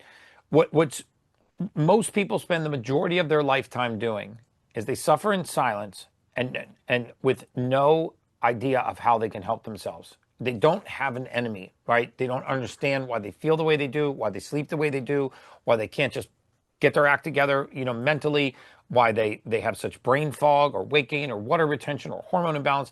And then it leads into autoimmune conditions, and then it leads into kidney issues. And then, just from this hub, all these spokes start to branch out, and you're spending all this time chasing these spokes, and it seems like endless, right? But now that you have an enemy, you can develop a plan. And that's the exciting thing. So I'm going to assume, I'm not looking at her vibrant test, but I'm going to assume that she has, some of the aflatoxins, some of the other mycotoxins. So here's what I would do. I would read that report, right? You don't have to understand it thoroughly, but I would look at the toxic burdens where she is the highest, and I would look at the source of those burdens. Like they will tell you, non-organic coffee. By the way, if you have mold mycotoxin poisoning and you're a heavy coffee drinker, 90% chance you got it from your coffee. And so you can replace the coffee with mold toxin-free coffees like a Pure or Danger coffee. If you have mold or specific species of mold, you can actually have the house inspected for mold, or you can start trying to hunt for the leak, the water leak that might be causing the mold. If you have parasitic or certain pathogenic viruses, you know that those are probably likely coming from the tooth. So what I would do is I would read the report, and I would make the adjustments in your lifestyle that you are under control of. Like people that eat a lot of tree nuts very often have a very specific form of mycotoxin. So if that mycotoxin shows up and it's like tree nuts, you're like, oh my God, I put these pine nuts on everything. Or I've been eating these peanuts out of the shell for years. I mean, it's my favorite snack. And then you crack open that peanut shell and you're like, oh, well, there's the mycotoxin, right? So what this can start to do is give you a pathway to eliminating where you got it from, right? Because like if you have mold poisoning, the number one thing is get out of the moldy environment. You're never going to heal from mold if you're in a moldy house. And the bringing the level of awareness to this is my first intention, right? So hats off to you, first of all, for even talking to Dr. Gandhi, for even getting a Vibrant Wellness test. You are ahead of 99.9% of our entire country right now, because they are suffering from similar things to your wife. And I remember when you two were on months ago, they're suffering from similar things and they have no hope. And eventually your doctor will tell you that it's literally in your head. They'll refer you for a psychiatric eval. Yeah, it happened for 20 years. Yeah, exactly. So this has been 20 years. Now you got an enemy, man. This is really exciting. So then let's talk about the other things that we can do to just naturally help our detox until we get really granular on this detox challenge that we're going to do, at the end of the month. I would do 4 things. Okay. Try to find a way to sweat. If it's not a sauna, I would start trying to do a minimal level of walking. That's going to activate your lymphatic drainage pathways. Even just mild walking. Start at 10 minutes, go to 20 minutes, work your way up to 30 minutes a day. Increase your filtered water fluid intake with mineral salts. Add glutathione. If you want to add a good one, you can use a Row Nutrition RHO's liposomal glutathione. That's a really good one. These are not big, expensive options. If you have a hard time sweating, take a hot bath. Take a hot shower, right? Hot showers and hot baths will actually cause you to sweat. So if you don't have access to a sauna or something like that, and you can't get outside and do a brisk enough pace of exercise to really work up a sweat, take a really warm bath. And the way that I suggest doing this is get into a warm bath and run the hot water in there to increase the temperature while you're in there. Very often it's hard to get into a bath that's hot enough to make you sweat, but you can get into a very warm bath and make it a hot bath. Now look, don't bake in there for too long, but 15, 18, 20 minutes in there, actually sweating into the bath is very similar to a sauna. Start activating these natural detox pathways. Increase your hydration. And then when we get to the detox challenge, I'm going to isolate some of these specific, toxins like the aflatoxins, the ochratoxins, and we're going to talk about where they come from, what to get out of our bodies. But you're on the right path, brother. So Gary, when should we do the teeth, the fixing of the teeth, right? As soon as you can get an appointment with Dr. Gandhi. Oh, is it? It doesn't Okay. have to So be you done in a suggest- specific time. You suggest just doing that, all of these things in parallel, right? Yes. There's no sequence. Okay.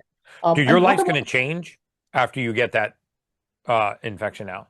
I mean, in 48 hours, it's going to change. Oh, really? Okay. Okay. I have And a what very, about the very brain- famous patient that everybody on this Zoom call knows who he is, and very soon he may go public with this. That was told that he had an autoimmune disease, and he had crippling low back pain. And I promise you know who this person is.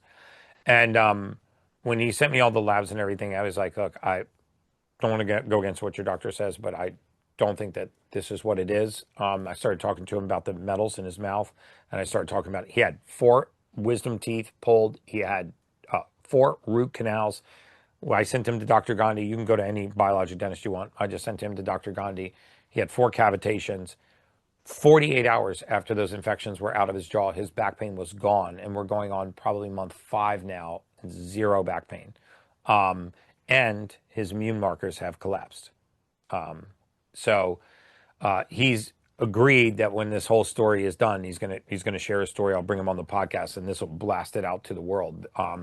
But you now have an enemy, man. I'm so happy for your wife. I truly am, because now she knows she's not crazy. She's not just breaking down for no reason. She didn't have a genetically inherited disease that she can't fix, and she probably is not going to have to subscribe to a lifetime of medication. So there are like a bunch of things that is related to brain inflammation, Gary. This babesiosis and anti-glycine. It looks kind of Yeah, those scary are all just reading secondary this. to chronic inflammation, right? So what happens with chronic inflammation is the smallest capillaries in our body, which a lot of those are in our brain, get clogged, right? And inflammation gets trapped in the brain. As we start to eliminate and detoxify and strengthen her detox pathways, this is going to clear out. You know, there are much brighter days ahead, brother. So you suggest just doing the teeth replacement right away, and yes, teeth replacement right away, and then start getting into this detox lifestyle: hot baths, mineral waters, increased hydration, movement to move our lymphatics, natural sunlight, glutathione, using maybe an activated charcoal right before these hot baths, reading that report so you see where these toxins come from. Do they come from tree nuts? Do they come from coffees? And then just, you know, without being neurotic and going psycho and completely turning your life upside down, what you're going to see is you're going to see certain things that in that report that are the common sources of these different pathogens, and you can at least start eliminating those, right? Quit inoculating yourself with the toxins that are causing this condition. And it could be as simple as switching your coffee, finding the leak behind the drywall, you know, not eating the tree nuts, you know, or not eating the grains that cause these. The report's very specific. Gary, and the other thing that basically with respect to the viruses or parasites, so I seem to have Lyme, Epstein-Barr, and a couple other things as well. Yes. And one of them, what is bothering me is like when I sleep, there is a restriction in my chest, and it looks like there is a virus called what is it? Babiosis. Babiosis. Yeah, that's a Lyme co-infection. Okay. Yeah, the BCI, babiosis. So these are Lyme co-infections. So basically, remember I said, you probably heard me say this before, one thing causes everything. It's not usually multiple things going wrong. So if we actually rewound this, right, we would probably find that you got a Lyme infection. Lyme is classic for running down the immune system, exhausting the immune system. Then you're telling me you also had EBV, Epstein-Barr virus. Epstein-Barr virus is not a virus you catch. Epstein-Barr virus is a virus you've always had, right? It is mono that you had as a child coming back as Epstein-Barr. Why does it come back? Because Lyme disease ran your immune system down. The enemy is this Lyme virus. And there are Lyme detox and Lyme protocols. We're actually going to talk specifically about them on the detox challenge. And Dr. Jessica Petros is going to go all through the Lyme protocols. That's why I'm so excited for this, because what you're saying and telling me is exactly the reason why I'm having this challenge, because so many people, you didn't know you had Lyme, you didn't know you had Epstein-Barr, you didn't know you had toxoplasmosis, you didn't know you had aflatoxin A, aflatoxin B. These are things that are inside of you that are causing your immune system and your body to react and the brain to be inflamed and pathogenic issues in the kidneys. And you think, oh, I have a kidney disease and I have a mental disorder. I'm making some of this up. I'm not saying you have all these, but you know, I have kidney disease, I have a mental disorder, I have cardiac issues, I have an autoimmune, and you don't. You have a toxic load that your body can't handle anymore. And if we can get this toxic load out, which we can, then these things will go away, right? If you didn't have Lyme, you wouldn't have gotten Epstein-Barr. And if you didn't have Epstein-Barr, you probably wouldn't have lit the immune system up to create the autoimmune response. And you can just keep, you know, this is like a domino, and you push it over and they just keep falling. And you're so far down the road chasing something that the doctors can't put a finger on, instead of going all the way back to the source. This is why this toxic load, I'm going to shed as much light on this toxic load as I can for humanity, because there are so many people in fact, I'm excited that you guys are VIPs, because we're going to walk you out of this. And months from now, you're going to go, oh my God, remember when we talked about that test? And then I went and got the test and I saw Dr. Gandhi, and then I got my tooth out, and then I had, you know, I did this detox protocol.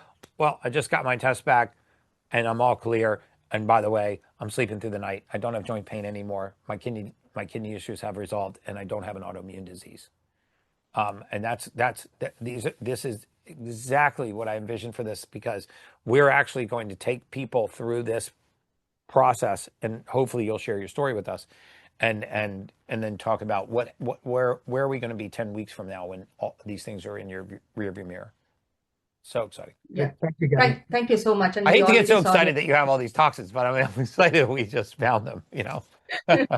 I hope you don't get in the wrong idea. Like, yes, mycoplasma. Okay, guys, this is amazing. I also just wanted to give you guys an update on my friend Steve. I think last time I told you, I'll actually send the videos into the VIP if you like.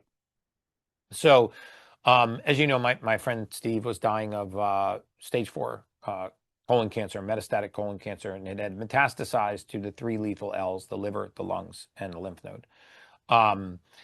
So I was out in Scottsdale with him a few Saturdays ago. I got his entire care team together and gave him the news that he is now tumor-free.